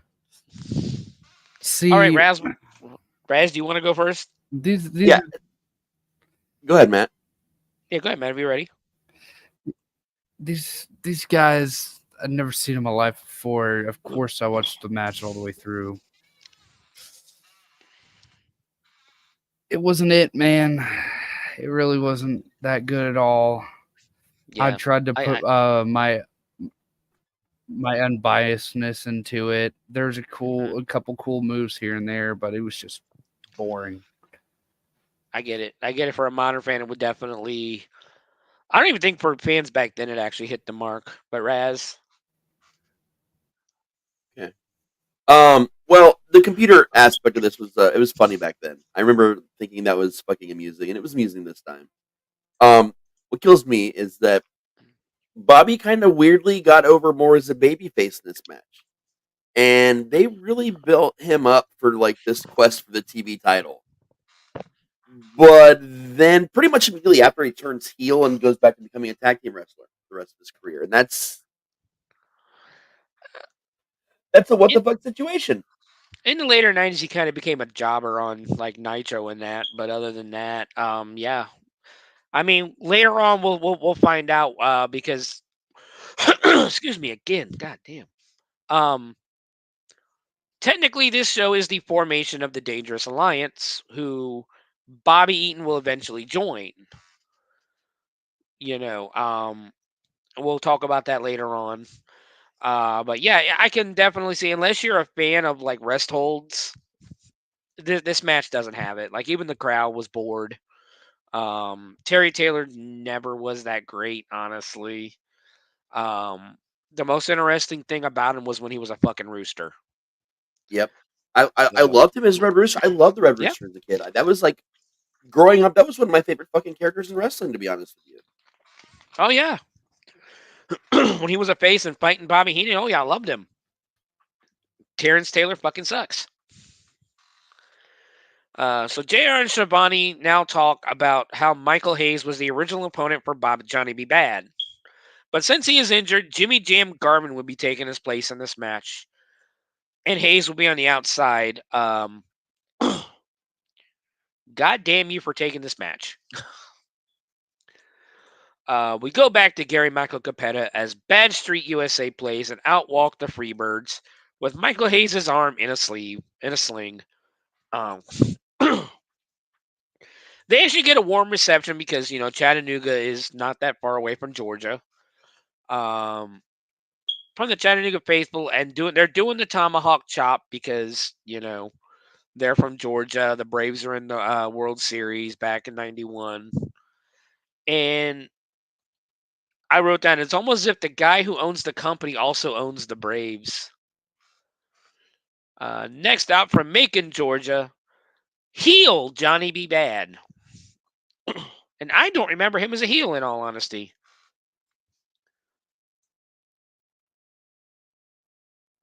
I mean, there's a reason you don't remember it. Yeah, he wasn't that long. And he's being managed, of course, by Teddy Long. Again, the announcers care so much about this match that we are talking about the WCW Phantom's identity instead of the guys in the match. Johnny B. Bad, he's still a rookie because he's getting no reaction. And it's kind of, and like I said, it was kind of hard to tell if he was heel or face at first. But JR talks about the difference between the finishing moves of both guys. And then they did this a lot, where Jimmy Garvin has the DDT, and of course, Johnny B. Bad just has the left hook. Johnny climbs the ropes and gets booed. Hayes does the opposite side, and the fans cheer. The bell rings, and fucking Nick Patrick is our official. Johnny B. Bad shows off his boxing skills as the fans start to chant DDT. Teddy Long finally gets the hell out of the ring 2 minutes after the bell has rung, by the way. I kept count. It was 2 fucking minutes.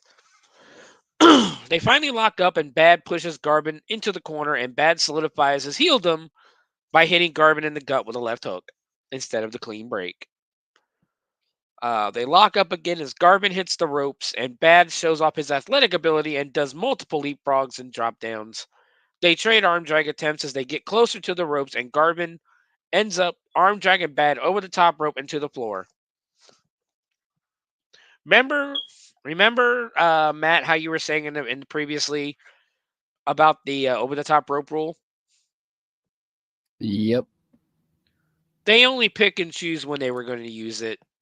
Yep. They didn't use it every time because that should have technically been an over the top rope disqualification. It is not.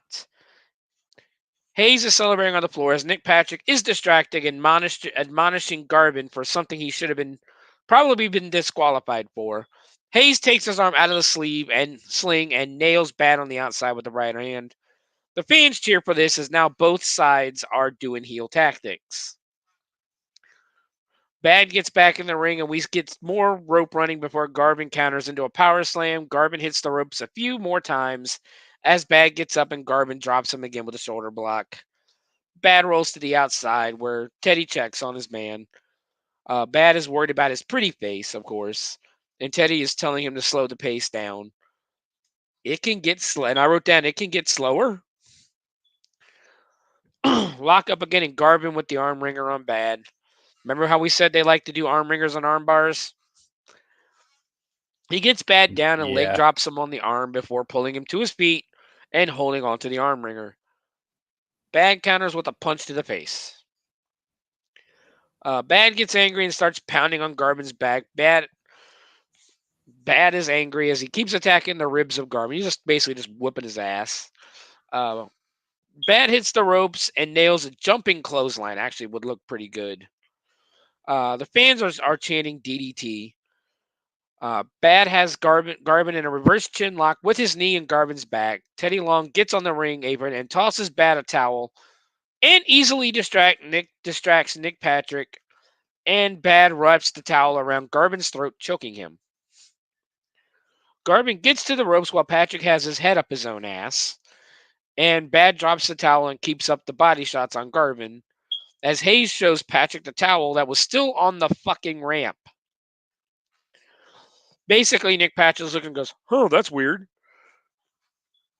And Patrick literally asks Hayes, "What do you want me to do about it?" I don't know, your job?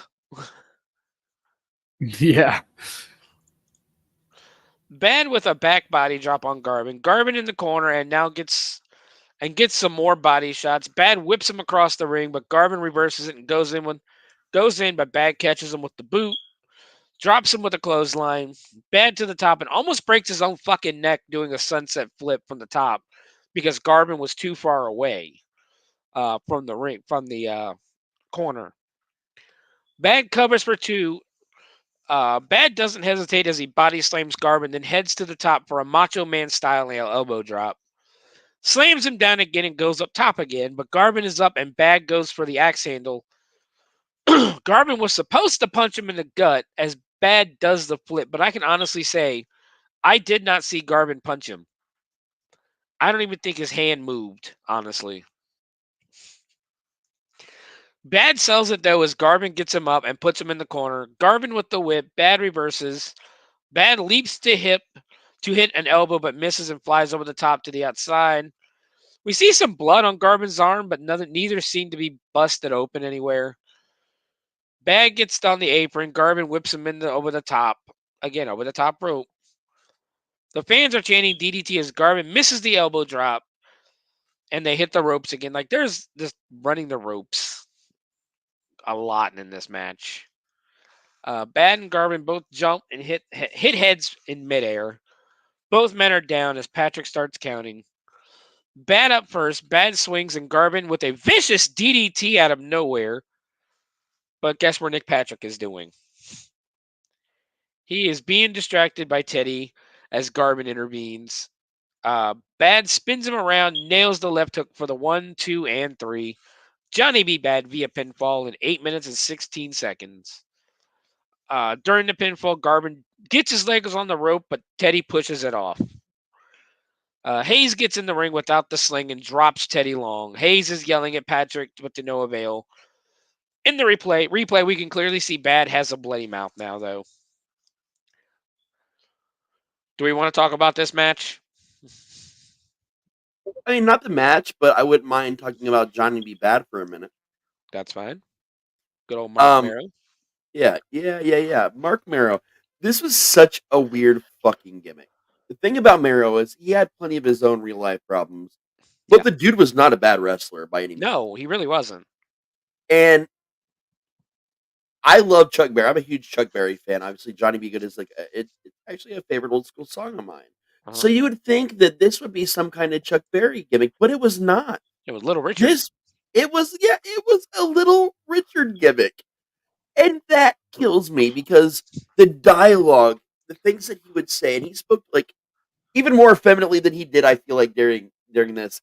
And at one point he actually says he says to people in some interviews, in character, "I'm so pretty I should have been born a little girl." And had a pop gun that fired confetti into the crowd called the Bad Blaster. Yes. And then literally, after all this goes, shit falls apart with him and Bischoff. He leaves. He goes to WWF and does a storyline with him abusing Sable, like physical abuse. Yeah. Oh, yeah. And that abuse storyline blew up right in his motherfucking face. And she actually became like one of the hottest things, like as far as like star power in WWE for a bit, whereas his career fucking died. Yes. It was insane. To be a decent wrestler and go to this, and then to Wildman for that storyline was just, I don't know, man. And like now he's a motivational speaker. Yep. All right, Matt, any thoughts on the match? I got to see young Teddy Long. Yep, that's true. This is true. The thing about without the Undertaker, even the thing about Jimmy Garvin is Jimmy Garvin was a better tag team wrestler than he ever was single. Like the Freebirds should have never, unless it was the original Freebirds, they should have never done anything but tag matches. Agreed. Michael Hayes was past his prime. He'll be Doc Hendricks in about 3 years. Jimmy Garvin was never good, like ever. Never. He just fit the gimmick. He just fit the gimmick, you know. And that's about it, you know. That's there's really nothing else to say about the match. Jimmy Garvin, not good. Match was terrible. Bunch of the same shit over and over, you know. Yep. So JR sends us to Missy Hyatt to see if she can find the WCW Phantom. Missy is whining about not being able to find the Phantom when Bobby Eaton walks by. She grabs his arm to stop him, and she asks him where the Phantom is. And Bobby asks, "Who the fuck is the Phantom?" He doesn't say fuck, but I wish he would have. It would have been awesome. We know that's what he wanted to say. Yes. She tells him that she knows he's been in the dressing room. Like, no, bitch, he's been out fucking wrestling for the past 16 minutes. And that he knows where he's at. Now, Bobby is holding a pumpkin for no reason whatsoever. Unless that is what's going to be like your prize. If that's your prize for winning, is your you get a pumpkin, apparently. She is jumping up and down, begging him, but he tells her he just won a match, so he's going to go celebrate. Right. She begs him not to disappoint her, and Bobby just looks at the screen and goes, women. And walks out of shot as That Missy shit whines was some funny. more. And I love Bobby fucking Eaton. Oh, yeah. That was hilarious. And the funny thing is, Bobby never talked much. Like, Bobby Eaton never cut promos or anything like that. He was never known as the promo guy. He was always the the wrestler, the workhorse of the Midnight Express.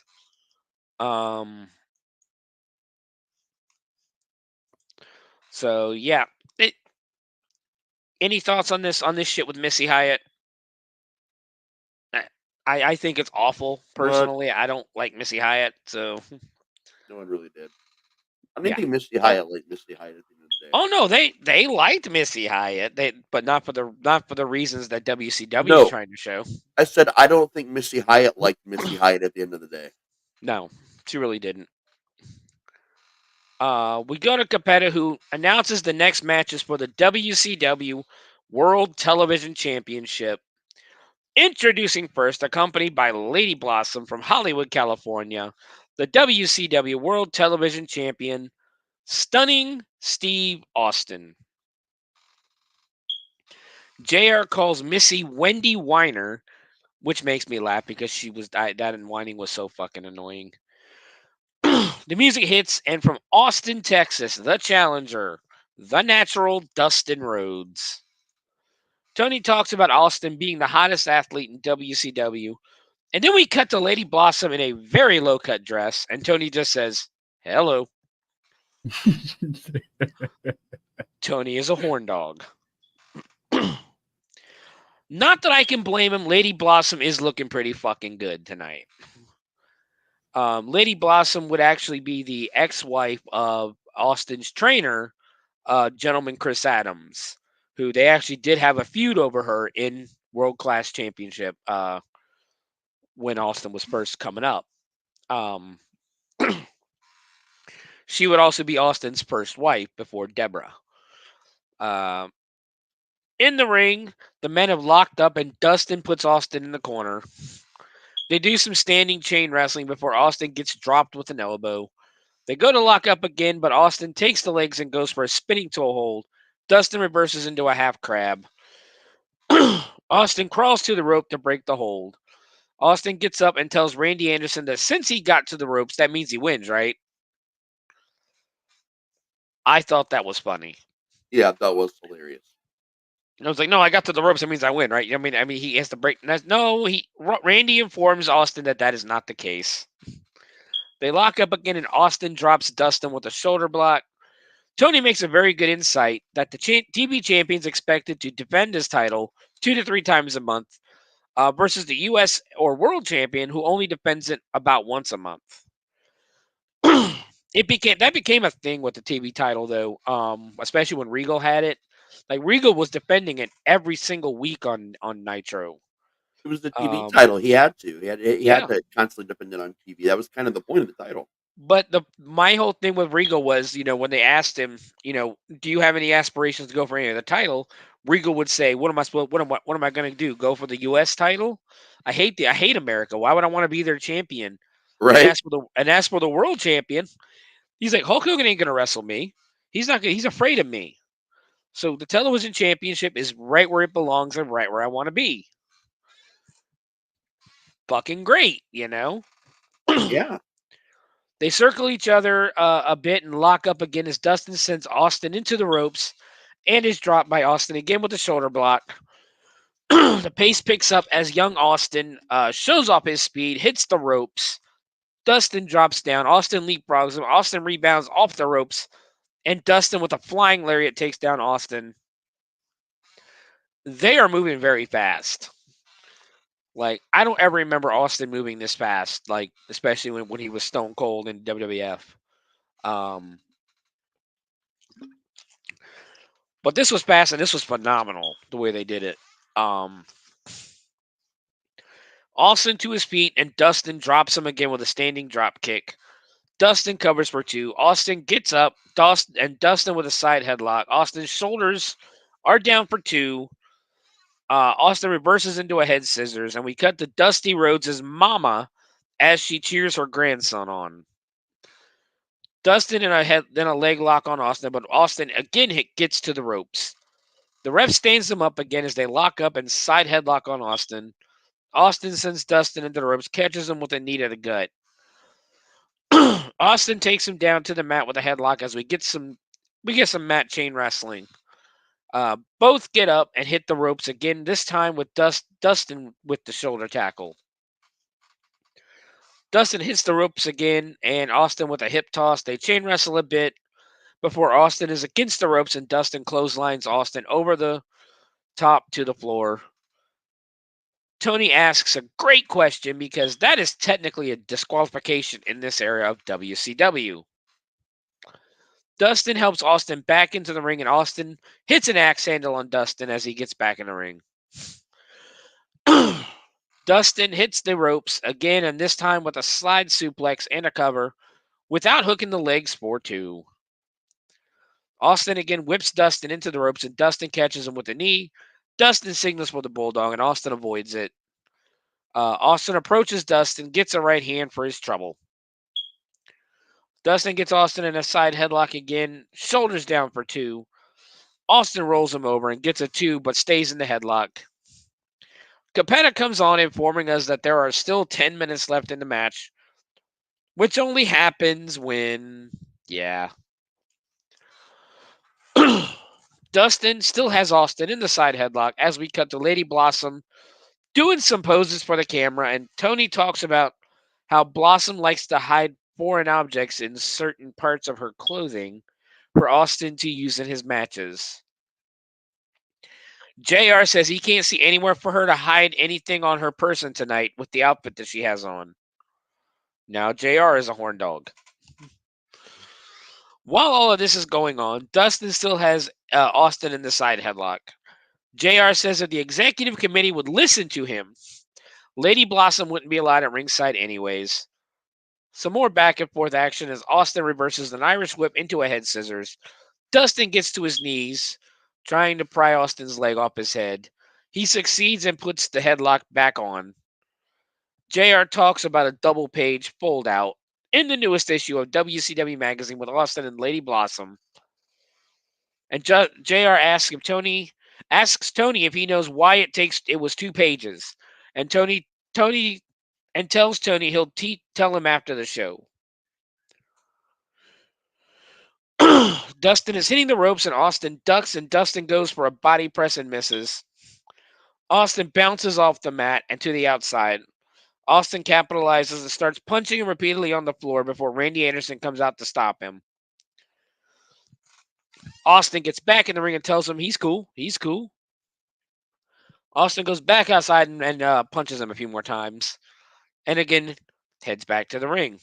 But why did he punch the floor harder than he punched him? Good question. But Dustin is now busted open, staggering around the ringside. Austin follows him outside again, slamming his head into the apron and slides back in again. Austin climbs the ropes and lands an axe handle to the outside. Now Austin helps Dustin finally get back into the ring. Dustin in the corner and punches Austin, but Austin responds with an eye rake. Austin now with a gut wrench suplex and a cover. Dustin kicks out at 2. And we forget how great Steve Austin was in WCW. Oh, yeah. Austin locks in his own side headlock as Dustin is shaking his hand, trying to get the crowd into the match. Capetta tells us there's 5 minutes left. Austin has his legs on the rope for leverage, but Pee Wee Anderson doesn't see it. Anderson's too busy admonishing Lady Blossom for doing nothing. That's right. He's yelling at Lady Blossom, who has done absolutely nothing. Austin with his legs on the ropes again, and Anderson caught it this time. Austin is arguing with Anderson, and Dustin takes advantage and nails Austin with the right hand. He hits him a few more times before whipping Austin into the corner and trying a monkey flip, but Austin holds on. Dustin gets back up, but Austin comes out with a clothesline. Austin covers again for 2 as Capetta tells us there are 4 minutes left. They trade inside cradles for 2. Dustin nails a lariat and covers for 2. Dustin whips Austin into the ropes and misses a dropkick. Austin covers for 2. Dustin gets strewn across the middle rope and Austin starts to choke him. Anderson gets Austin off Dustin finally, but Lady Blossom starts slapping the shit out of Dustin on the outside. I'm talking she slapped him like 5 times before Austin again starts to choke him. Austin goes for a guillotine, but Dustin moves, and Austin hits Austin with an atomic drop and a lariat. Dustin covers, and it's too close to the ropes as Austin gets his leg on the rope at 2. Austin gets rammed into the steel post, and now Austin is busted open, back in the ring. Capetta says 2 minutes remain. Dustin whips Austin and nails a power slam. Dustin covers for 2. Dustin gets up, hits a snapmare, and starts blasting Austin with right hands. Both men are bleeding. Dustin shoves the ref, but Anderson says, "I'll allow it." Dustin nails the bionic elbow and covers for a 2. Capetta says 1 minute left. Dustin puts Austin in the corner and does the 10 count with the elbow. Anderson tries to stop him. 30 seconds left. Another Irish whip from Dustin as Austin leapfrogs. Austin goes for a punch and Dustin drops him with a bunch more punches. Dustin covers again for 2. Dustin climbs the ropes. Dustin climbs the ropes as the 10-second countdown begins, leaps off the top rope, nails a flying lariat. Dustin covers Austin for 2 as the bell rings. Dustin stays on the attack. Austin has retained his television championship. Time limit draw, 15 minutes. After the match, Austin celebrates and Lady Blossom helps her man to the back. Raz, you have any thoughts on this match? I mean, technically the match was decent in the beginning. It's a little slow, but that last 5 minutes, I feel like that whole match really happened in the last 5 minutes. In a good way. I mean, in a good way. It was actually a decent match. It was the first match really that we've discussed so far that was almost worth watching for me. I mean, like, it was good. It was fun. It was a very fun match. Minus the far-reaching, little-known rule of my father is the booker, and I can get away with it. Yes. Well, I mean, that's why Dusty was originally fired to begin with, because when Turner first bought the company, of course, he made a rule he didn't want blood on television. So the first thing Dusty did was have a match with the Road Warriors where they busted him open. Yep.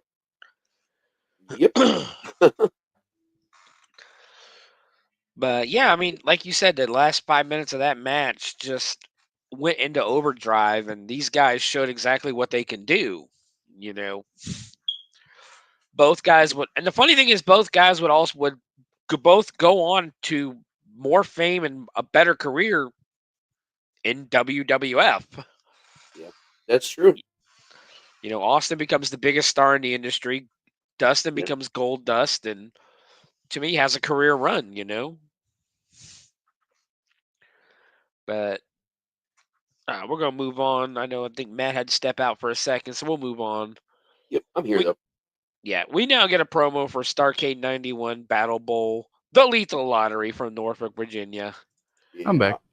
That is Matt. All right, Matt. What thoughts on the Austin and Dustin match? That was a great match. I loved it. I loved how fast paced it was, obviously, because I'm more towards the newer age of wrestling. Yeah. But it was great, fast paced for its time. And the finish, I liked it. I didn't know that they overused it in WCW, but I feel like that was a good finish. Yeah. I mean, it was a way they didn't want to put the title on Dustin. Dusty's not going to let Dustin lose, so 15-minute time limit draw, move on. That's exactly what his thought process was. Oh yeah. Within a couple of months, Austin's also joining the Dangerous Alliance with Bobby Eaton and, of course, Arn Anderson and Larry Zbyszko and one other person we will talk about later. But we come back to Gary Michael Capetta introducing the next match, and from the Emerald City of Oz.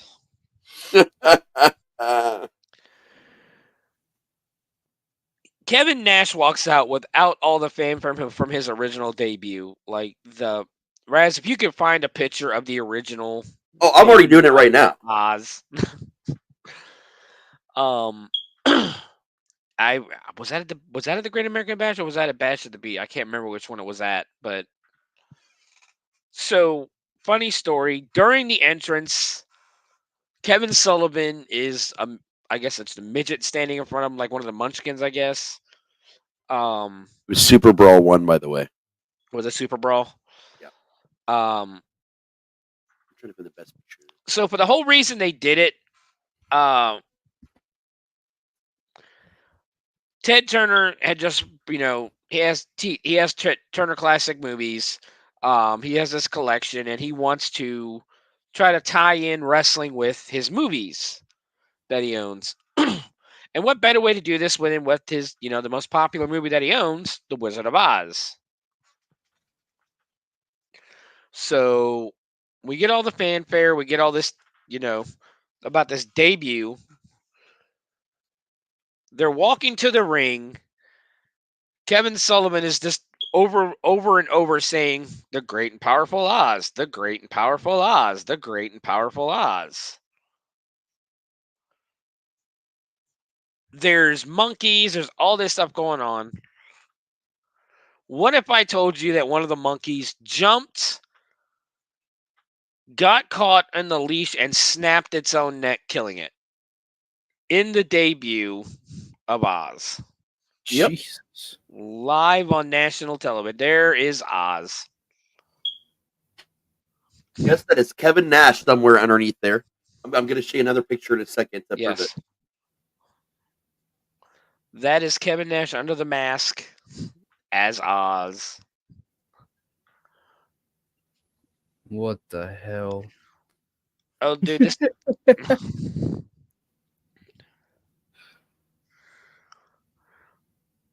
Yeah, this just.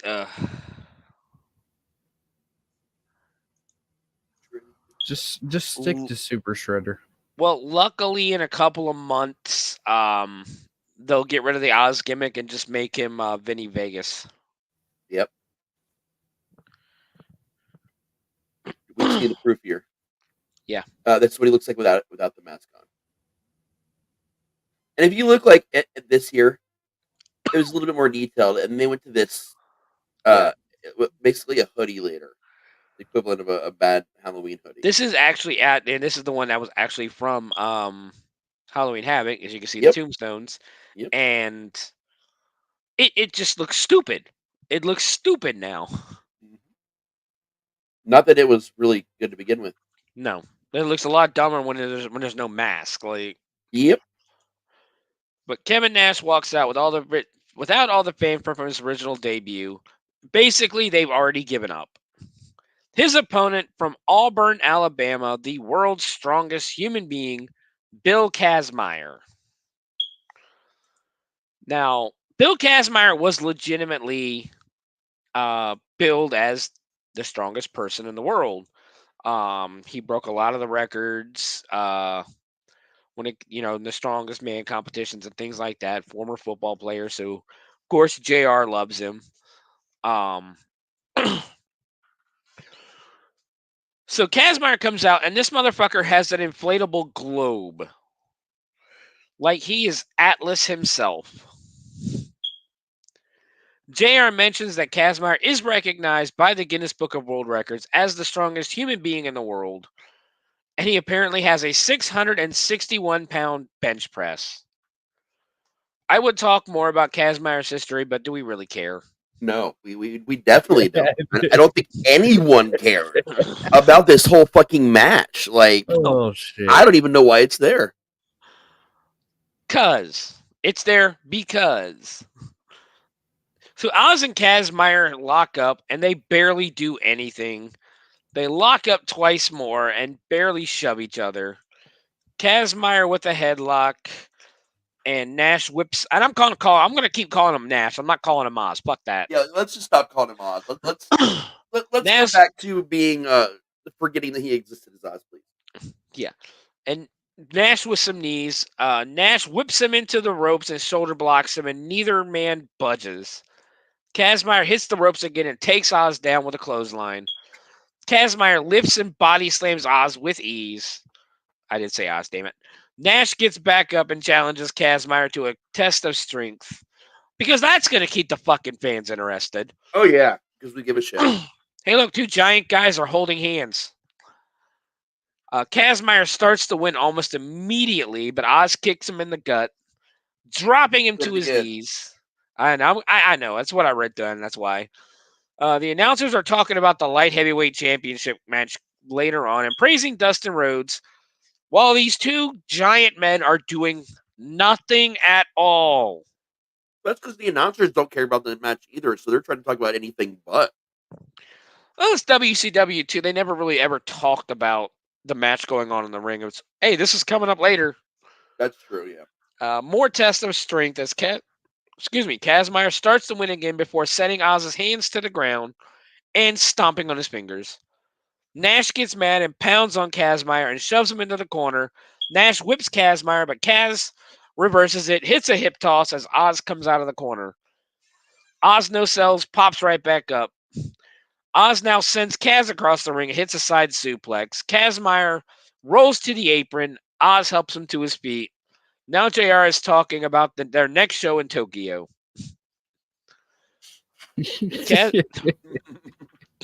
Kazmaier skins the cat and brings himself back into the ring and hits Nash a few times before putting Nash into the fucking torture rack. Yep. And the match is over. Winner is Bill Kazmaier via submission at 3 minutes and 59 seconds. Does Kazmaier celebrate in the ring? No, he just walks the fuck out. And the crowd does not give two flying fucks. Not even a little bit. I think we've already talked about this match. Do we really want to review the match? There's nothing. Give thoughts. It was a dead Nash. It was a DOA gimmick, man. And Nash is one of my favorite wrestlers of all time. I've been on record saying that a ton. But this was not it. No. This was garbage on all ends. Bill Kazmaier himself just, yeah. It was the NWO. No. Yeah. So JR plugs that there's 3 more title matches and the main event. JR says that Van Hammer was supposed to take on Michael Hayes, which is weird because I thought they said Johnny B. Bad was supposed to take on Michael Hayes. Yeah, they did. They said it both times about both of them. It was very yes.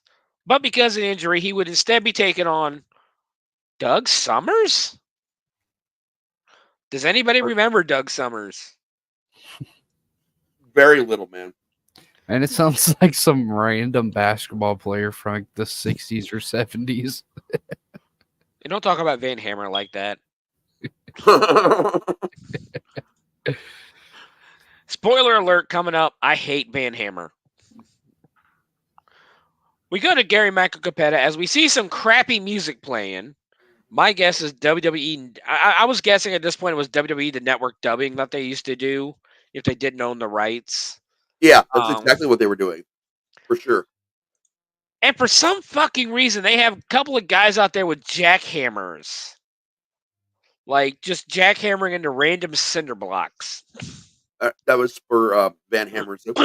Yes. JR says the fans are standing as they have been waiting for this man, which is a downright lie, because we can clearly see the crowd still doesn't give two shits about what is in the ring. Yeah, I love when they did the obvious lies like that, and the camera pans over, and you're like, yeah. Okay. It's like, motherfucker, we can see the crowd. You do know this, right? Van Hammer has a guitar and does some headbanging. Meanwhile, Doug Summers doesn't get an entrance, which doesn't bode well for him at all. Especially if you're not getting an entrance on a pay-per-view. Nope. They lock up, trade side headlocks, Hammer whips Summers into the ropes, and immediately fucks up the leapfrog spot by not jumping over Summers. Yep. You can hear a pin drop from the crowd as Hammer hits a power slam. Yep. He whips Summers into the corner, hits an elbow drop, hits the ropes, leg drop. Hammer tries to get the crowd to do the beat of "We Will Rock You." They are not. Nope, they just do not care. Like, come on, we will rock you. Fuck you, asshole. Yeah, basically. He lifts Summers up into a suplex and starts falling backwards before Summers' legs even hit the ropes for the slingshot suplex. The crowd doesn't fucking care. Nope.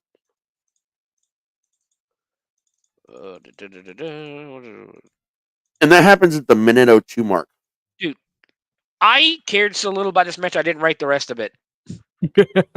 I can tell you, he ends up dropping Summers on his head.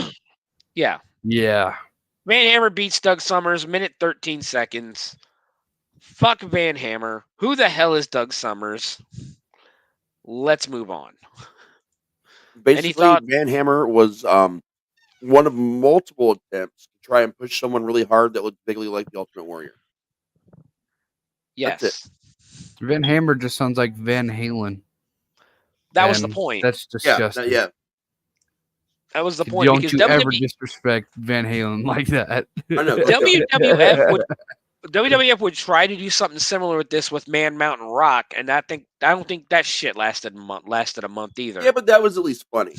Yes. WCW was serious about it. And that's the problem. Like, I think the only time anybody gave two shits about Van Hammer, and they really still didn't, was when he was in the Flock. That was it. You know? Yeah, and that's because they like the Flock. They like Raven. Yeah, they like Raven. They like Raven and Saturn. Yeah, everybody else in the Flock, fuck everybody else in the Flock. Nobody cared. Yeah. I wrote down that I just now noticed that the haunted house facade is gone. Going back, it's been gone since after the Creatures came out in the second fucking match.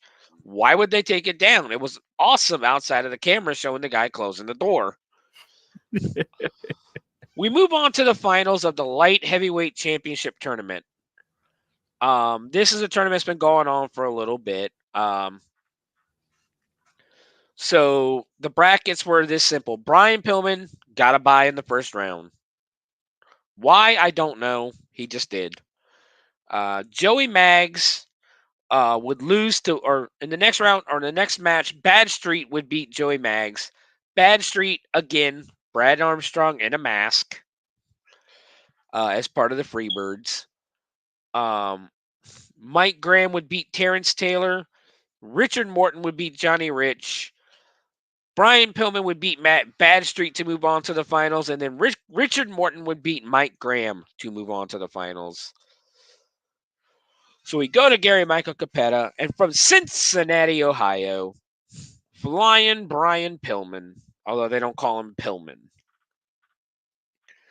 His opponent, as the fake Dynasty music plays again, Alexander Yort is escorting Ricky Morton to the ring, Richard Morton to the ring.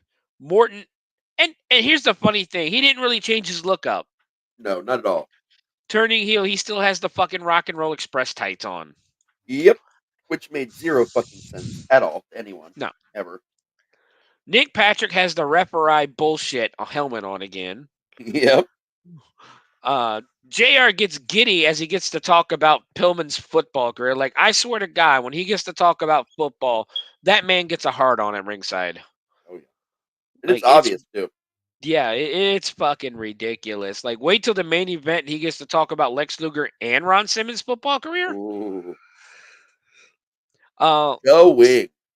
Yeah. So the men lock up. Morton pushes Pillman into the corner. Morton swings. Pillman ducks. They circle each other again as they lock up, and Morton hits an arm drag, taking him down. Morton punches him a couple of times, and Pillman throws him against the ropes, but Morton slides to the outside. He walks over to York, who is typing something on the computer. York tells him what to do what she's paying him to do. They lock up again, and Morton with a punch. He whips Pillman against the ropes. He reverses it and goes for an arm drag. Morton attempts to hit an arm drag on Pillman, but he isn't budging. Pillman with a body slam and then a leg lariat sends Ricky Morton to the outside. We go to the referee bullshit, and I get a little nauseous from the spinning. Because it's Nick Patrick, and he's trying to find his ass so he can shove his head up his ass. Morton gets back in the ring, stalls a bit. Morton pushes him into the corner, nails Pillman with a right hand. Morton whips Pillman into the opposite corner, and Pillman does the corner jump over Morton, and Pillman goes to the other corner, and Morton doesn't fall for that shit twice. Except Pillman didn't jump the second time. Pillman leads and hits an axe handle on Morton and covers for 2. They get up. Pillman takes down Morton with a side headlock and a 2 count. Morton gets up and sends Pillman into the ropes and receives a shoulder block, and Pillman again covers for 2. Morton slows the pace down with the head scissors as JR reminds us that Pillman played football in the NFL for the 3rd time. Yep. He talks about how the Bengals are winless this season. It's almost like it's the 2024 season. Yep. We get some more rest hold as Morton keeps Pillman in the head scissors. Finally, Pillman kips up out of the scissors, and we get some arm drags. Yay. Oh, yeah. And punches before Pillman takes Morton down again with the side headlock. Morton gets to his feet and sends Pillman into the ropes. Morton drops Pillman, knocks him down with a back elbow. Morton goes to drop an elbow and misses, and now we are back to the side headlock. Tony talks about how Morton could have done better on that elbow drop. JR talks about an NFL award that Pillman just won. Yeah. Because that fucking matters. Mm-hmm. They get to their feet again, and Morton whips him into the ropes, and after a few ducks, Morton hits an inverted atomic drop on Pillman. Morton starts to work on Pillman's left shoulder. Morton tosses Pillman to the outside. Pillman sneaks back in behind Morton for a roll-up for 2. You know, I'm starting to see a pattern here. How much no-selling was going on in WCW in 1991? A year's worth. Yes, because I mean nobody is selling shit. Morton nails a clothesline as he was up quicker and covers, but Morton only gets a 2. Morton now locks in an armbar. Oh, shit. We haven't seen those tonight. Not a Tony, 1. No, not a 1. Nope, first one we've seen all night. Tony keeps talking about Morton trying to injure Pillman's arm and who Pillman beat in the tournament. Pillman finally gets to his feet, knocks Morton on his ass briefly, as when Pillman hits the ropes, he gets dropped with a knee. Morton immediately gets back to the shoulder with a wrist lock. JR talks about the show being sold out as Morton gets Pillman into the corner again, whips him across, but misses a clothesline and hits the second one. The fans get loud, but Morton rakes his eyes, stopping the momentum. Morton hits a side suplex and covers for 2. Morton checks Pillman before sending him against the ropes. Pillman reverses, but Morton catches his foot. Pillman nails him with an enziguri. Pillman with a house of fire as he hits some basic hype-up moves. Morton turns the table again, but Pillman starts chopping. Both men run into each other and end up on each side of the ring. Pillman goes for a bulldog, but gets rammed into the steel with his bum shoulder. Morton climbs into the ring, and Pillman climbs the ropes. Morton turns into the flying body press. Pillman covers for the 1, 2, and 3. Winner and first ever light heavyweight champion, Flying Brian Pillman, via pinfall at 12 minutes and 45 seconds. Matt, we'll go to you first. What are your thoughts on that match? That was the first time ever that I'd seen Brian Pillman wrestle. And I'd say I was pretty impressed. He gets a lot better. Oh yeah, yeah. He was a hell of a wrestler. Yeah, especially once you get to the mid 90s and he starts that lunatic fringe style gimmick. Yeah. Like that's just fucking prime.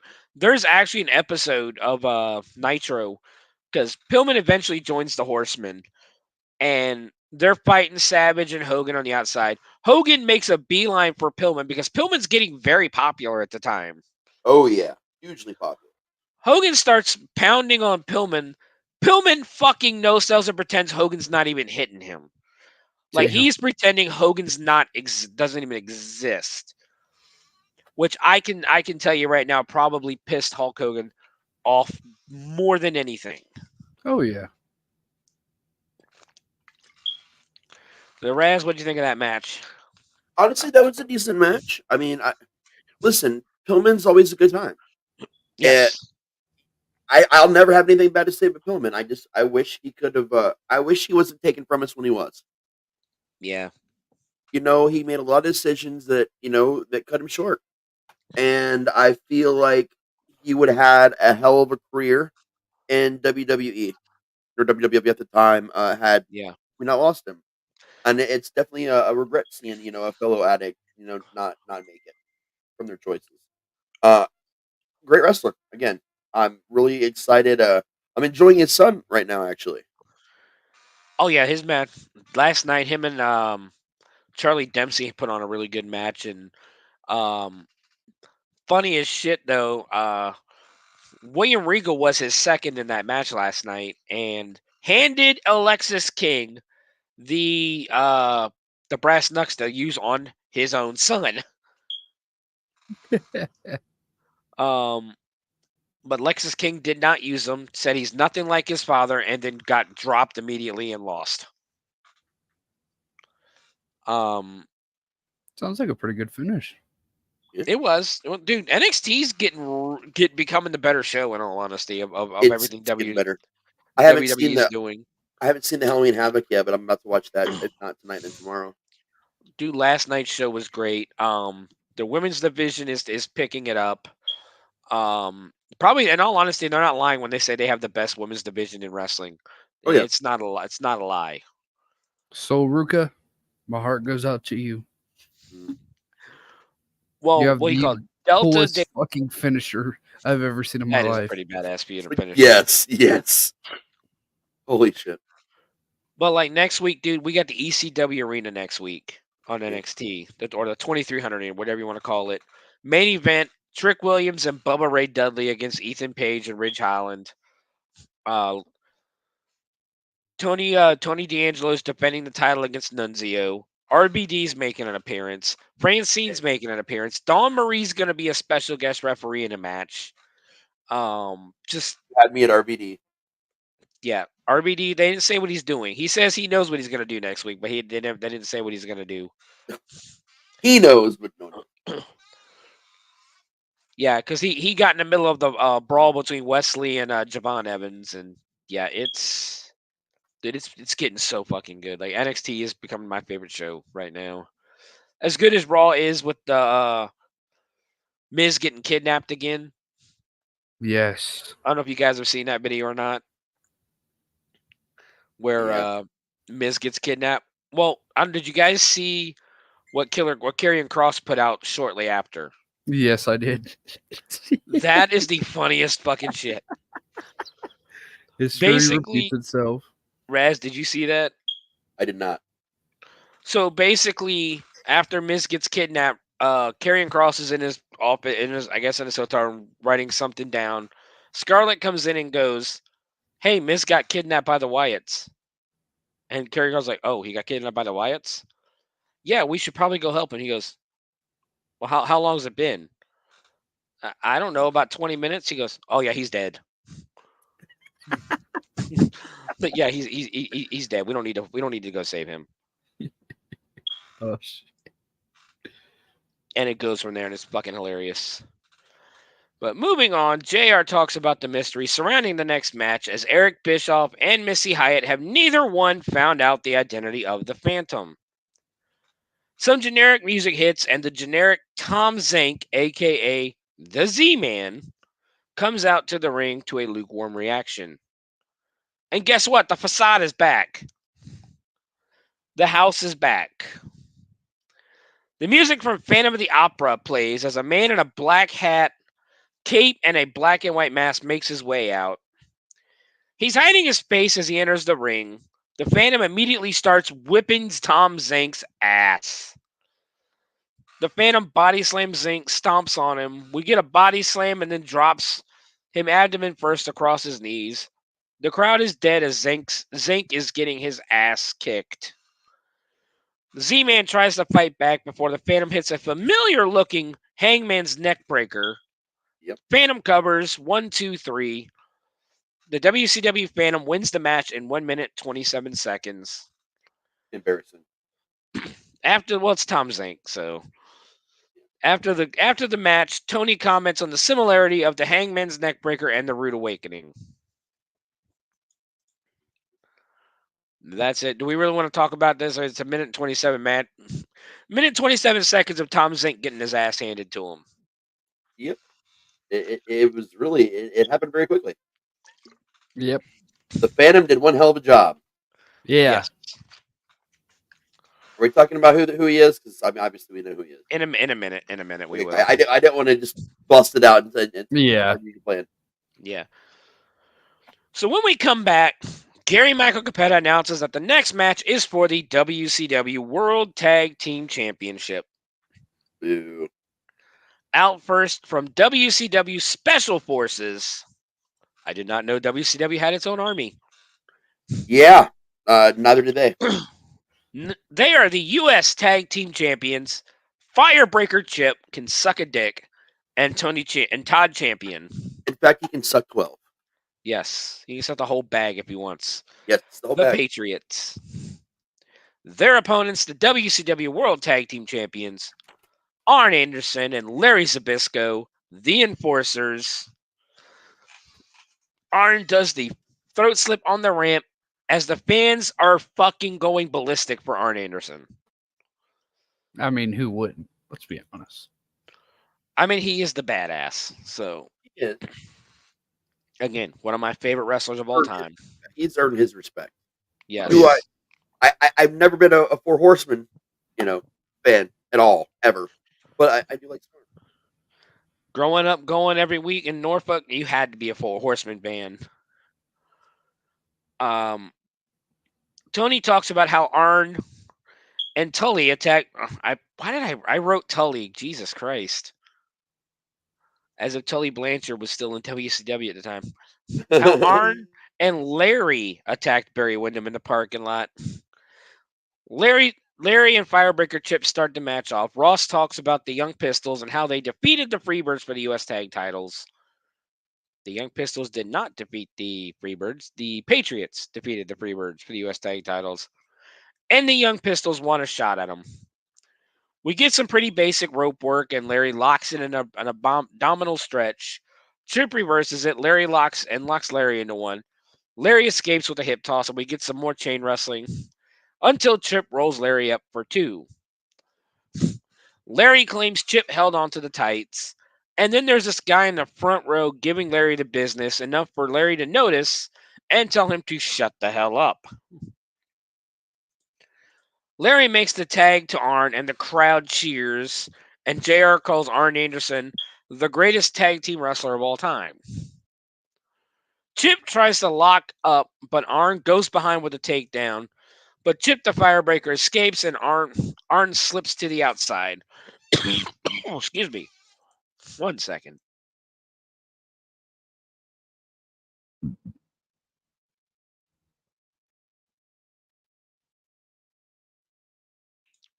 Many apologies for that one. Arn claims Chip has on too much oil, and he couldn't grab him.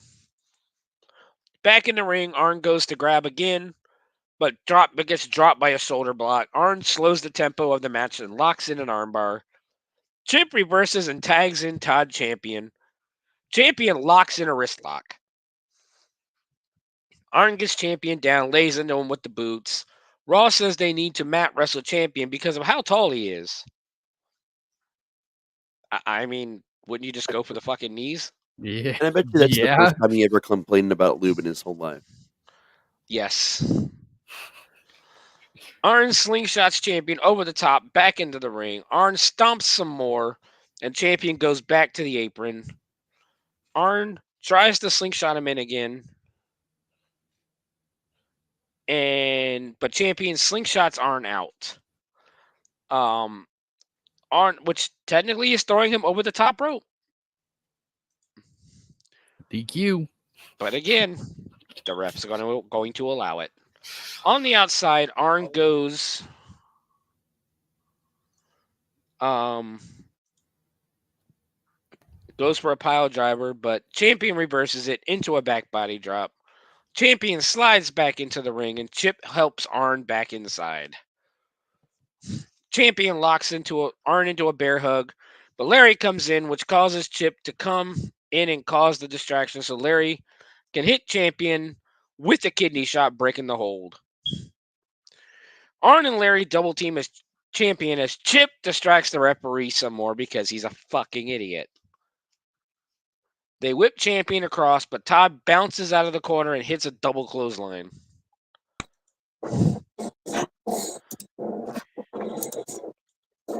Don't worry about it, guys. You're seeing double. Larry and Arn fall to the outside, and Larry calls for timeout. Back in the ring, Larry gets tagged in to face off against Todd Champion. They lock up, and Champion pushes Larry into the ropes. Champion with the clean break, but Larry slaps him like the bitch he is. Larry runs to the outside, and Todd chases him. Basically, to do the ring around the rosy in the ring. Larry slides back in, tags Arn, who comes in behind and holds Champion for Larry to hit with a spinning kick. Chip comes in to distract Randy Anderson again because he's an idiot. And Arn throws Champion over the top rope, which is fine because the ref didn't see it. Because his tag team partner's a fucking idiot. On the outside, Larry rams Champion's head into the guardrail and rolls him back inside. Now for some trademark Arn Anderson offense with those left hands and a fist drop to a prone Champion. Larry comes in, body slam for 2.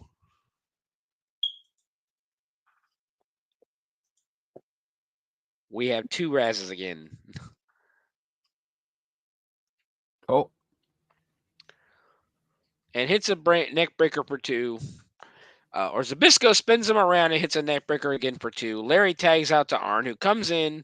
Champion starts to fight back. Champion with a couple of right hands and lifts arm a little too high for an atomic drop, and Arn tags out while in the air. Champion drops Arn's butt crack down onto his knee, but doesn't notice Larry nail him from behind with the second rope axe handle. Larry with a backbreaker for 2. Larry locks in a chin lock, and the crowd just doesn't give a flying fuck. As usual in this pay-per-view. For the most part. Larry tags out the arm, but Champion gets the lukewarm tag to Chip. I say lukewarm because you can literally hear the 3 whole people that actually pop for the hot tag. I also noticed from the hard cam, 5 people are sitting with 5 people in the front row are sitting with their arms crossed. And there's very noticeable empty seats on the hard cam side that were not empty before. In the ring, Chip goes for a weird-looking power slam. Chip covers Larry, but Larry breaks up the pin at 2. Champion knocks down Larry. Arn slings Chip into the ropes, and the rebound Chip runs into Larry, knocking him to the outside. Champion goes after Larry, but Arn capitalizes and fucking plants him with the patented Arn Anderson spinning spine buster. The crowd comes alive, and I mean they pop huge for the spine buster. The fans around ringside are finally excited. Arn covers for the 1, the 2, and the 3. The Enforcers keep their World Tag Team titles via pinfall at 9 minutes and 51 seconds. Arn and Zbyszko celebrate in the ring, and once again, the fucking camera guys on the ramp keep making me think there's a run-in because of where they are standing. Right. Now, Matt, what were your thoughts on that match? I mean, Larry Zbyszko's a legend, okay? But you can't beat Arn Anderson. Larry at this time was kind of past his prime. Yeah. That's true.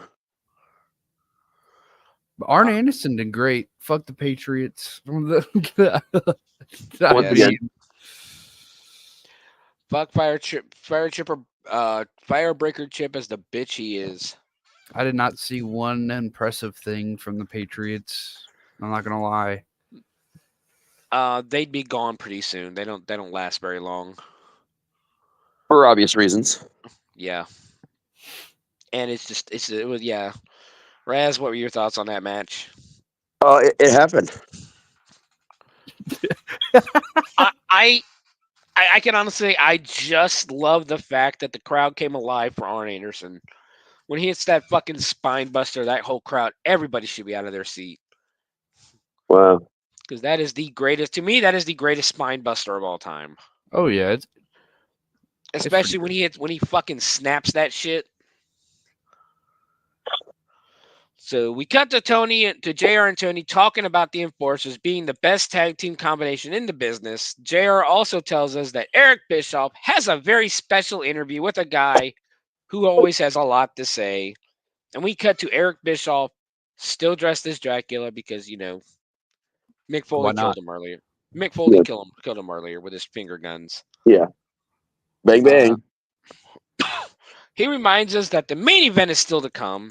In case you forgot, like people were getting up to leave. Hey guys, don't forget the main event's coming. Oh shit, you're right. He now introduces Paul E. Dangerously, who Eric says has some news that will shake WCW to its very core. So Paul E. enters the camera with Medusa. Paul says, first of all, there's a story that nobody here has had the guts to break. For those who have been watching television and haven't seen me for a couple of weeks, WCW is headed by a steering committee. A bunch of modern-day Einsteins that don't realize it's 1991. Seeing these guys... these guys think that Paulie is too controversial. And it was at this point that I've noticed Eric Bischoff is kind of staring at Medusa's tits. Oh, yeah, it's obvious. Because I'm like watching his eyes and they're going down. It's like, you piece of shit. I mean, I don't blame him, don't get me wrong, but...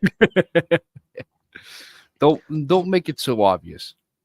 Yeah, on national television on top of that. But Paulie says these guys say that he's too outspoken. It's almost like one of his old ECW rants. Right. So they say to me, Paulie Dangerously, you are no longer the co-host of WCW. Paulie says now this means war against the championship committee and against WCW. Paulie says they forgot that he has a manager's license. And the only way to bankrupt this company is to take out your heroes. And he's starting at the very top with Sting. And I'm sitting here thinking, Sting's the U.S. champion. Lex Luger is the world champion. Wouldn't Lex Luger be the top? Hey, they said heroes, not douchebags. Man, true. This is true. Because what would WCW do without Sting? So he went out and he got the first lady of World Championship Wrestling, Medusa. And I said, Medusa, find me the man who can eliminate Sting for good. Find me this man, and this man is in the building tonight. Paulie says JR couldn't pull his mask off. Tony Schiavone couldn't pull his mask off. He tells Bischoff maybe he could have. but he's been in the back watching the World Series game. Ladies and gentlemen, the man who will eliminate Sting, the WCW Phantom. Dun, dun, dun. The Phantom walks back out to the ring, and Paulie says the man behind this mask is the only man on the face of the planet that can help me bankrupt WCW, so that Paulie can fire every single person that has stood in his way. Medusa removes the hat as Paulie continues. The man behind this mask is the only man that's ever eliminated every opponent that's ever stood in his way. Tonight. Jake the Snake Roberts has something to say about that. The only man that can crush the hopes of the little stingers until Sting stands over the remnants of his career and says, ashes to ashes, dust to dust. Rest in peace, Stinger. Your career is over. Ladies and gentlemen, your next United States champion, Ravishing Rick Rude. Rude takes the mask off, and no one fucking cares. I actually cared about that one. I did. I love Rick Rude. The crowd. There is video footage, again, of me and my family at a pay-per-view at Hair Arena with Ravishing Rick Rude bringing my granny into the ring during one of his segments. Nice. He was a super nice guy, man. Great. Granny got to make out with Rick Rude. Got it. Yep. But I mean, as much as I like Rick Rude, you got to honestly admit the crowd didn't care. They did not. But honestly, they didn't care about anything for the most part. I mean, this was a shit crowd. And it wasn't a great pay-per-view, but it was an extra shit crowd. No. Even that poor woman that won the tickets to the fucking pay-per-view didn't give a shit. And it was free. Hey, we know you wrote this rap for us and everything like that to put in on our magazine. And here's your free tickets. And guess what? You get a backstage interview. You get the backstage pass, and you get to meet your favorite wrestler, PN News. you know who else likes PN News? My mom. Like, and she was just like, you know what? Can I just not win? Give me the ticket value because it's probably worth more of my time than this pay-per-view. Than this fat fuck over here. Rude, I'm gonna tell you right now, I did not write down what Rude said because it's word for fucking word exactly what Paulie just said. Yeah. Rude grabs the mic as the music's drowning him out. They're playing music and you can't hear him. And he cuts a promo saying that all he cares about is himself, his women, and his money. Rude says, I wrote down, Rude says almost the exact same thing Paulie has just spent 5 minutes saying. But in 2 seconds. Yeah. Rude asks if Sting is as small as he looks on television. And then Rude finishes by saying he's going to tear Sting limb from limb and that he's going to go through WCW until he takes the WCW United States Championship. The promo ends and Tony actually says, this may be the biggest piece of news coming out of WCW this year. I said in the last 2 minutes.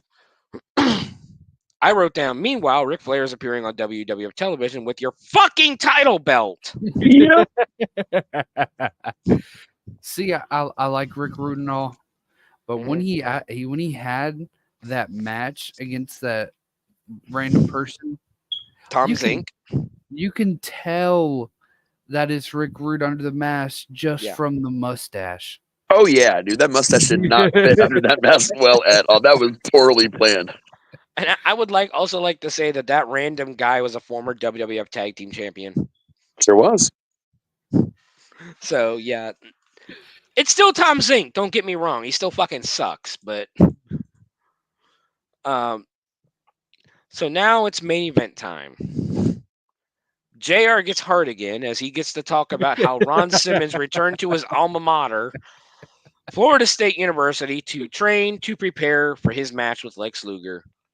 We get a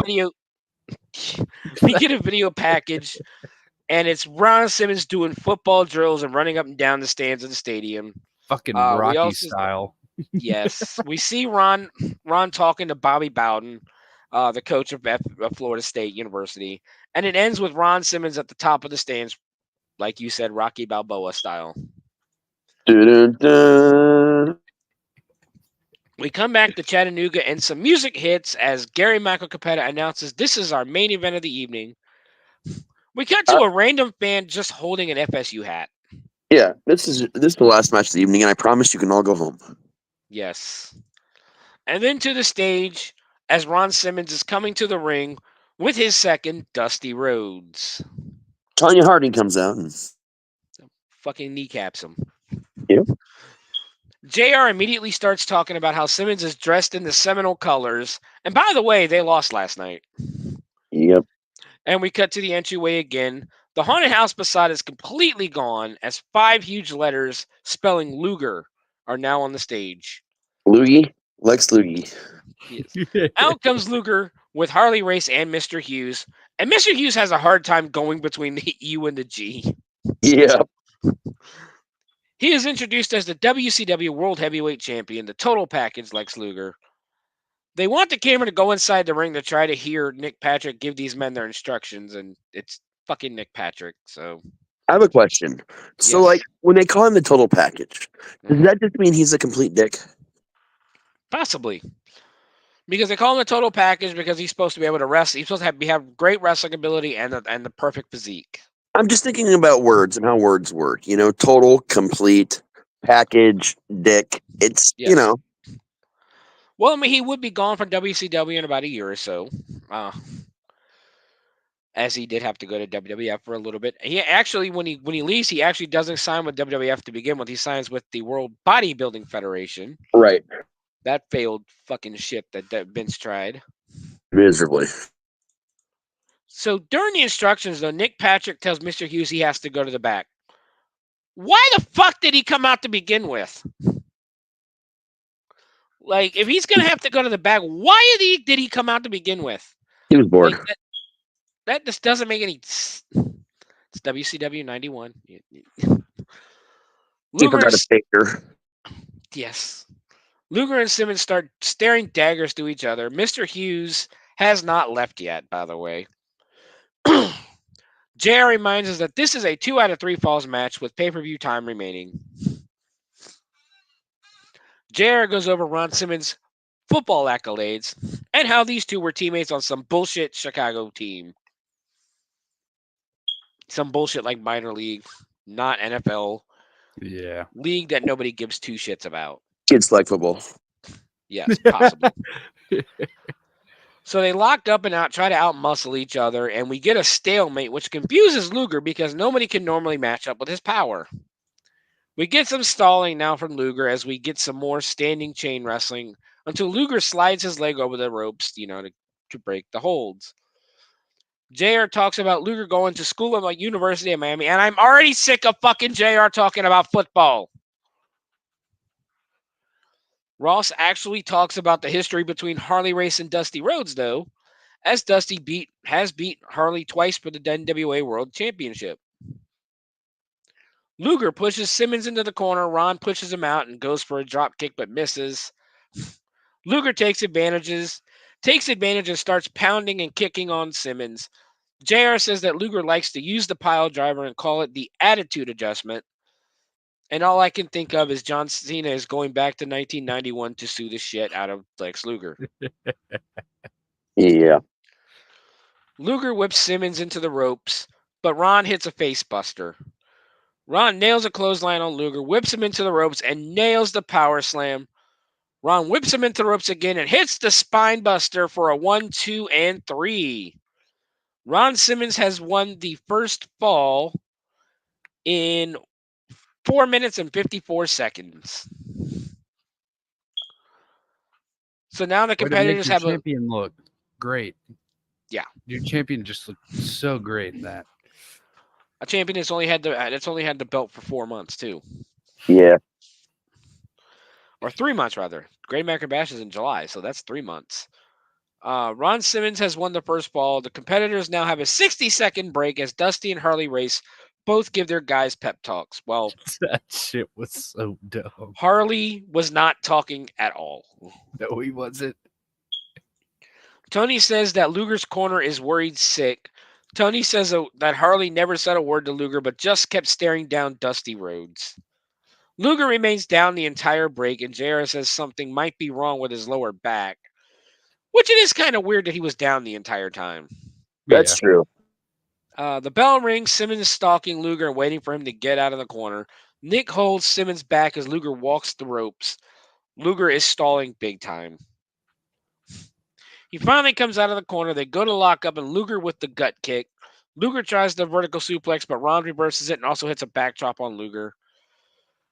Simmons gets Luger in the corner, but Luger with the eye poke. Luger nails Ron in the gut and whips him across the ring. Luger gets caught with a back elbow, and Simmons comes out with a bulldog. Simmons covers for the 1, 2.5. And that he failed because that bulldog was not British. This is true.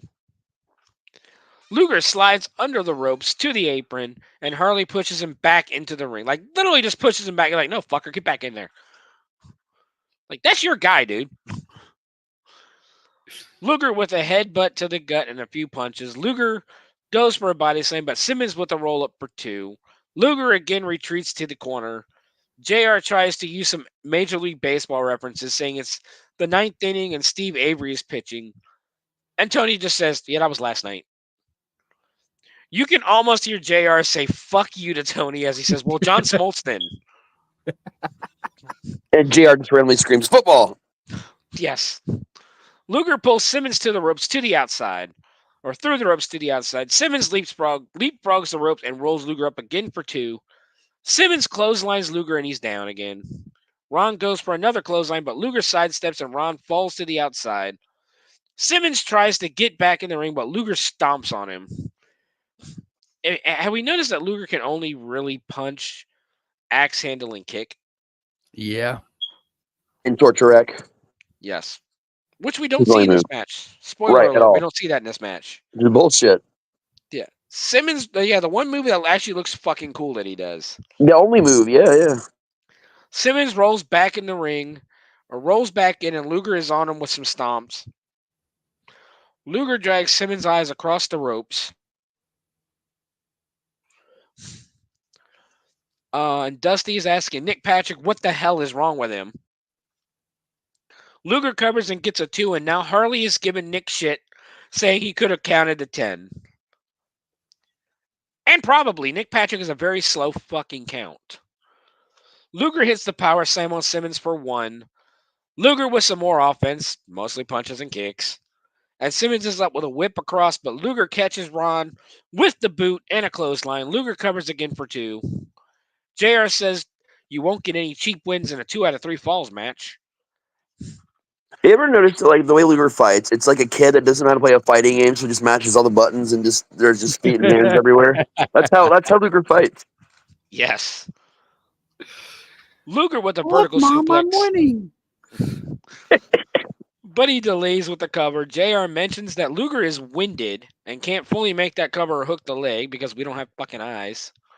The crowd is getting loud, cheering for Simmons. Like, this is actually when the crowd finally wakes up a little bit. They finally give a shit. Yes. Luger because they know they're about to go home and not be kidnapped anymore. This is true. They lock the doors. Yeah, they do. They chain them. Luger has a chin lock locked in, and Luger has his foot on the ropes for extra leverage. Patrick looks up and asks Luger if he was cheating. Luger says, no. Harley says no. And the crowd is calling Nick Patrick a fucking idiot. Did you cheat? No. You need a cheat code at the arcade. Yes. Nick lifts Ron Simmons' arm, but he keeps it up 1-2. Ron whips Luger across, but Luger reverses. Luger comes in, and Ron Simmons moves and rolls Luger up again for 2. More Irish whips as Simmons gets Luger down with the back bridge for 2. Luger slowly get up, and Simmons hits the ropes, but Harley grabs something, or Harley grabs his leg.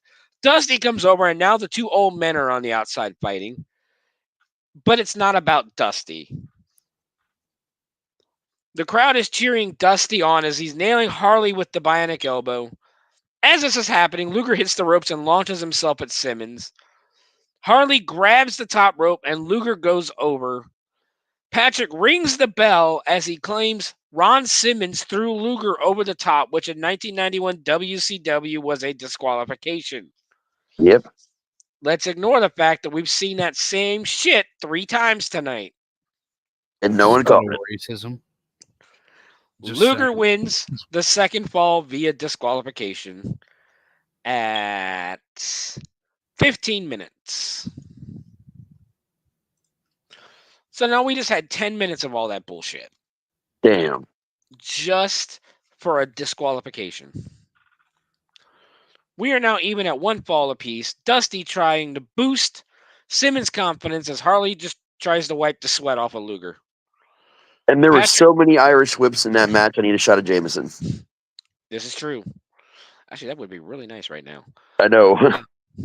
Patrick comes over and Dusty and Ron give him shit about the dirty shit he's let Luger get away with. And Patrick just goes, "What do you want me to do? Get your fucking job." Jesus Christ. The bell rings and we get some more football references from JR. Because penalty, flag on the field. It's the 4th quarter. And you can just hear Tony go, "Shut the fuck up, dude." Like, nobody cares. Nobody cares about football. This is wrestling. Meanwhile, the doors are being unchained. But the fans do not know. Yeah. Luger cowers in the corner as Ron stalks him. Luger attacks him with a cheap shot. Luger is now bleeding over his right eye for no fucking reason whatsoever, by the way. How dare you make me bleed my own blood? After the 5th axe handle, Simmons hulks up and starts whipping that ass. Simmons whips Luger into the corner, back body drops, and Simmons covers for 2. He complains about Patrick's notorious slow count. Simmons just covers him again, and the fucking camera's cut outside to Dusty as there is a count going on. Why would you cut away from the count? Because Dusty Rhodes. Like, fucking WCW. And I literally wrote, "Come on, WCW, you got to do better than that." Because they're still listening. Spoiler alert, they don't. They don't, no. They're still listening 23 years later, don't worry. Ron with some more offense and places Luger on the top rope. Ron Simmons nails a superplex on Luger and covers for 2. The crowd is definitely hot for a Ron Simmons title run. Like, they really are. They're cheering Simmons on. They really want a title. They want Simmons to win the title. He deserved it. Yeah. It would be another year or so before he gets it, but still. Right. Simmons with a shoulder block off the second rope sends Luger to the outside. Simmons slams Luger's head into the guardrail. Simmons gets into the 3-point stance, goes to nail Luger, who moves, and Simmons hits the ring post. Back in the ring, Luger lifts Simmons up and drops him with the attitude adjustment pile driver for the 1, the 2, and the 3. Lex Luger wins the match, keeps his title, 2 falls to 3 via pinfall at 18 minutes and 59 seconds. Now, and that was 18 minutes and 59 seconds we couldn't get back. Yes. Now, does Luger stay around and celebrate, hold the title up, anything? Peace. No, he fucks right on off. Grabs the title, goes, "Yep, job's done. Let's go." We cut to JR and Tony talking about the main event. It's pretty much just a recap of the match. In They football. start to Was that? Oh, in football, yes. They start to discuss Rick Rude's debut. Finally, Flying Brian winning the W. Finally, congratulate Flying Brian on winning the WCW Light Heavyweight title. We cut to a wide shot, and that arena has cleared the fuck out. That quick. And for no reason whatsoever, pyro starts going off on the stage. It was the ghost. The ghost did it. The Phantom. And for a couple of people turn and go, "Ooh, come on, the car's hot. Come on, the car. We gotta warm the car up." Roll credits. That is Halloween Havoc, 91. And we just had to watch that shit. Yes. Hey, look, you wanted a Halloween Havoc, all right? Oh, yeah. All right, so Raz, let's get your thoughts on the whole show. Let's get your thoughts on the match first. Lex Luger and Ron Simmons. Not a big fan of the complete dick. Years from now he'll go on to kill Miss Elizabeth, and that's just that was really sad. I'm a big Ron Simmons guy. I fucking love him. Damn, like Ron Simmons is a shit. I've always loved Ron Simmons. I'll always love Ron Simmons. And this is just a lot of proof on how tough it was for him early in his career. And he got fucked a lot. A lot. And that has always pissed me off. Now I will say though, beating Vader for the title means a little more to me, at least. Oh yeah, it's a much worthier win, but still, Yeah, he should have had a longer run with the title too. He only had like a month or so. Oh, much longer run than that. He deserved a way longer run than that. Matt, final thoughts on the final match on the main event.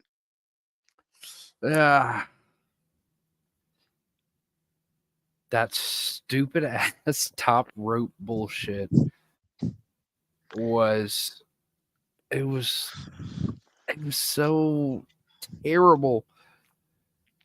You're gonna nitpick where and when you're gonna use it, and I don't get it.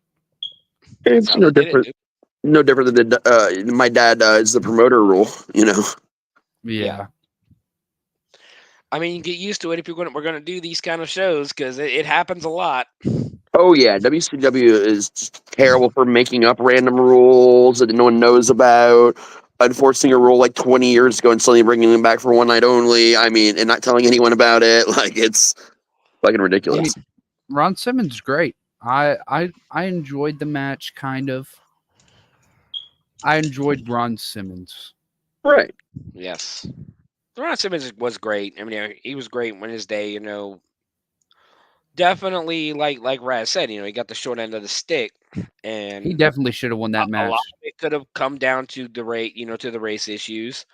There was definitely a lot of racism in wrestling, a ton back in the day. Yeah. Oh yeah. Well, I mean, people afraid, put the title on him because can a black man carry a company and all that stuff, and then you put the title on. You watch this match. People wanted it. They wanted a Ron Simmons title run. It was blatantly obvious. The fans were essentially telling them, take the fucking title off Luger, give it to Ron Simmons. That's who we want right now. Because if you're not going to give us Ric Flair, give us Ron Simmons. But look back over in WWF, at the time, there was a strong, non-white presence over there and history of non-white people having the belts and it being successful and driving stories very nicely. Yeah. But you're also talking. This is 1991 Southern wrestling. No, and I get it. I totally get it. But it was bullshit. But it would take Bill Watts to come in. True. And finally, push him because Bill Watts knew what black wrestlers could do. Watts, Bill Watts' favorite guy to push in his territory was the Junkyard Dog. It was fucking epic. Hell of a wrestler. Yeah. The Junkyard Dog, he was always pushed in Mid-South. And fuck with the JYD, man. Yeah. Well, no, you can't. And people fucking loved it. But yeah, Ron Simmons, it took another year or so for him to finally get a title run, and then they took it off him in a month. But all right, now Raz, full show. Full show. What are your thoughts? I wish I could run away on the Yellow Brick Road and never see the show again. And if you run away on the Yellow Brick Road, though, you got to see Oz. Yeah, but it'll be the real version of him, not the unfortunate Kevin Nash version. Stan's mask. Yes. Matt, your first dive into 1990s wrestling, especially 91 WCW wrestling. Which is very different. Thoughts on the show? Terrible, besides stunning Steve Austin and Dustin Rhodes. So that's going to be your favorite match? Oh, yeah. It was hands down the whole card. Probably the best match on the card, yeah. I mean... Definitely. Overall, yeah, from beginning to end. Yeah. Raz, what was your favorite match? Or did you have one? The Chamber of Horrors. Bang, bang, baby. Bang, bang. But all right, guys, I think that's gonna wrap it up tonight. I'm not gonna apologize for putting us through this. I mean, I think we got to watch the bad shows like this to remember what it was like. Because this is nostalgia for us. It's new for Matt, but it's nostalgia for us. And Yes. even the bad side of wrestling has a lot of merit. Let's keep in Yeah, it mind that the bad side of wrestling also gave birth to the Attitude Era, which is probably the most fun for me, like to watch era of wrestling over in WWF. And I'm sure we'll watch some of those terrible fucking pay-per-views too at some point. We'll go through and watch them and realize, oh, really only we appreciate it. Love you, Tom, Jenny. Hell yeah. I mean, we go through watch the Attitude Era stuff. We realize, oh, really, the only shit we ever really cared about for the Attitude Era was DX. Stone Cold. For me, it was DX. I like Stone Cold a lot, but DX was my Yeah, shit. Stone Cold and the the tits and ass. Oh yeah. And let's not. I love the characters. It's like, hey, what do we call this guy? What does he do? He carries a trash can. That's the garbage man. What does that guy do? He steals cars. Well, enter the repo man. It was always the something man. And let's not forget the most random character in wrestling, Adam Bomb. Yeah, I don't get that one. I never, even back then, I never got that one. I did, but his goggles were really fucking cool. Yes. We love you too, Jenny. But yeah, it's we're gonna do some Attitude Era stuff. We're gonna do 80s stuff. Poor Matt when we do the 80s stuff. I enjoy some of the 80s wrestling though. Yeah, to be fair, actually, WWE wise, Matt has gone back and watched a lot of the classic stuff in the 80s and 90s. There for a while, we were going through Peacock for a while, like religiously, and just getting ripped. And we started back from the first year they the first pay-per-view. Matt and I did. This was a couple years ago. Like for a while we did this, and we made it, I think, to like 92 or 93. Okay. So I mean, he's seen a decent amount of the older stuff on the WWE side. And the first ever wrestling I've ever saw was this Monday Night Raw tape, 2 CDs, and it was DVDs. DVDs, and it was You son of a bitch, making me feel old now. There were 2 8-tracks. Experience that I had with Shawn Michaels, Yokozuna, Doink, like I loved it. Well, what do you say our next show we start the journey through Raw? We'll do the first 2 episodes of Raw for the next show. I'm down for that. Yeah. If you guys at home, we are going to get back to Matt and Monsters as well. Like we really wanted to do 2 different wrestling shows, like to show like what's happening now and what happened then, because it's a lot of fucking fun. And it's great to know the history of the wrestling on top of that, on top of the modern stuff. What brought us to this, Yeah, like when we see Val Venus, we'll probably mention Rick Rude again. Yes. And what a big piece of shit Val Venus is. Yes. Oh, shit. And basically we'll go through, we're going to go through the history of wrestling. There are so many bad people. Yes. And trust me, you've not seen the last of Eric Bischoff, because when we go over to fucking WWE, we'll see him somewhere. Like it will. I mean, if worse comes to worse, we'll go back to the AWA, and guess what? You'll see Eric Bischoff, because that's where he got started. Yeah. And this is like after AWA was any good. Like they were shitty by the time Eric Bischoff gets there. But pretty much, you'll see Eric Bischoff and Paul Heyman about everything.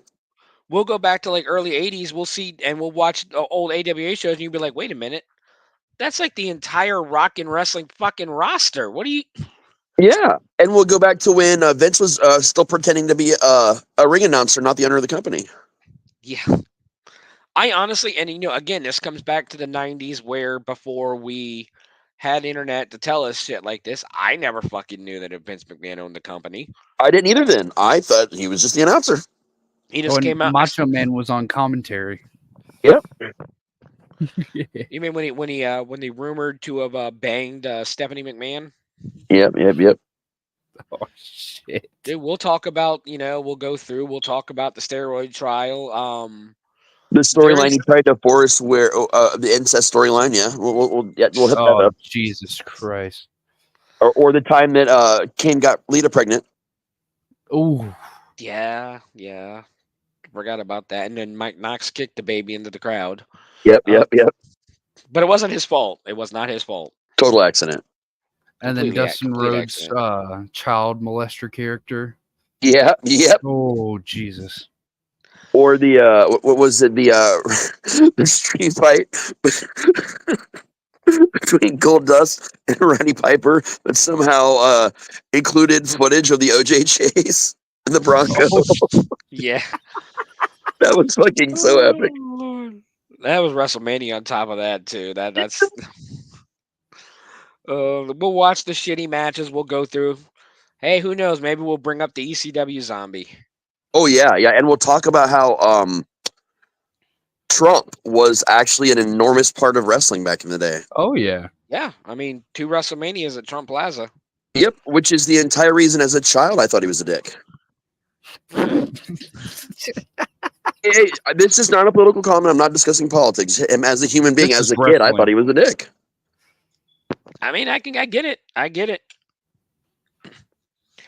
But yeah, we got a lot of stuff planned on this one. You know, like Raz said, we're still gonna do Matt and Monsters. Yeah. Also, spoiler alert: he lost a title belt to his toupee. You know why do I believe that? It sounds like something that would happen. Shit, maybe we'll do one episode just on the DDT Pro, like was that Iron Man one where Joey Ryan and everybody had the title, and the Invisible Man won the title like 3 times. It's like a 24/7 title, and they did a bunch of different like skits, and they were funny and all. And then you realize Joey Ryan. Well, everybody was right about Joey Ryan at the beginning when they said he was a dick, and yeah. But all right, guys. Raz, where can they find you? You can find me tomorrow morning at your mom's house. I'm there for the pancakes. Otherwise, you can find me at raztslasher.com. And for the last full weekend, Thursday, Friday, and Saturday, down at Hell's Dungeon in Dayton, Ohio. Matt. You can also find me at Hell's Dungeon in Dayton, Ohio, as well as Mats and Monsters and Hardcore Heels. And you can also find me next to LA Knight saying, yeah.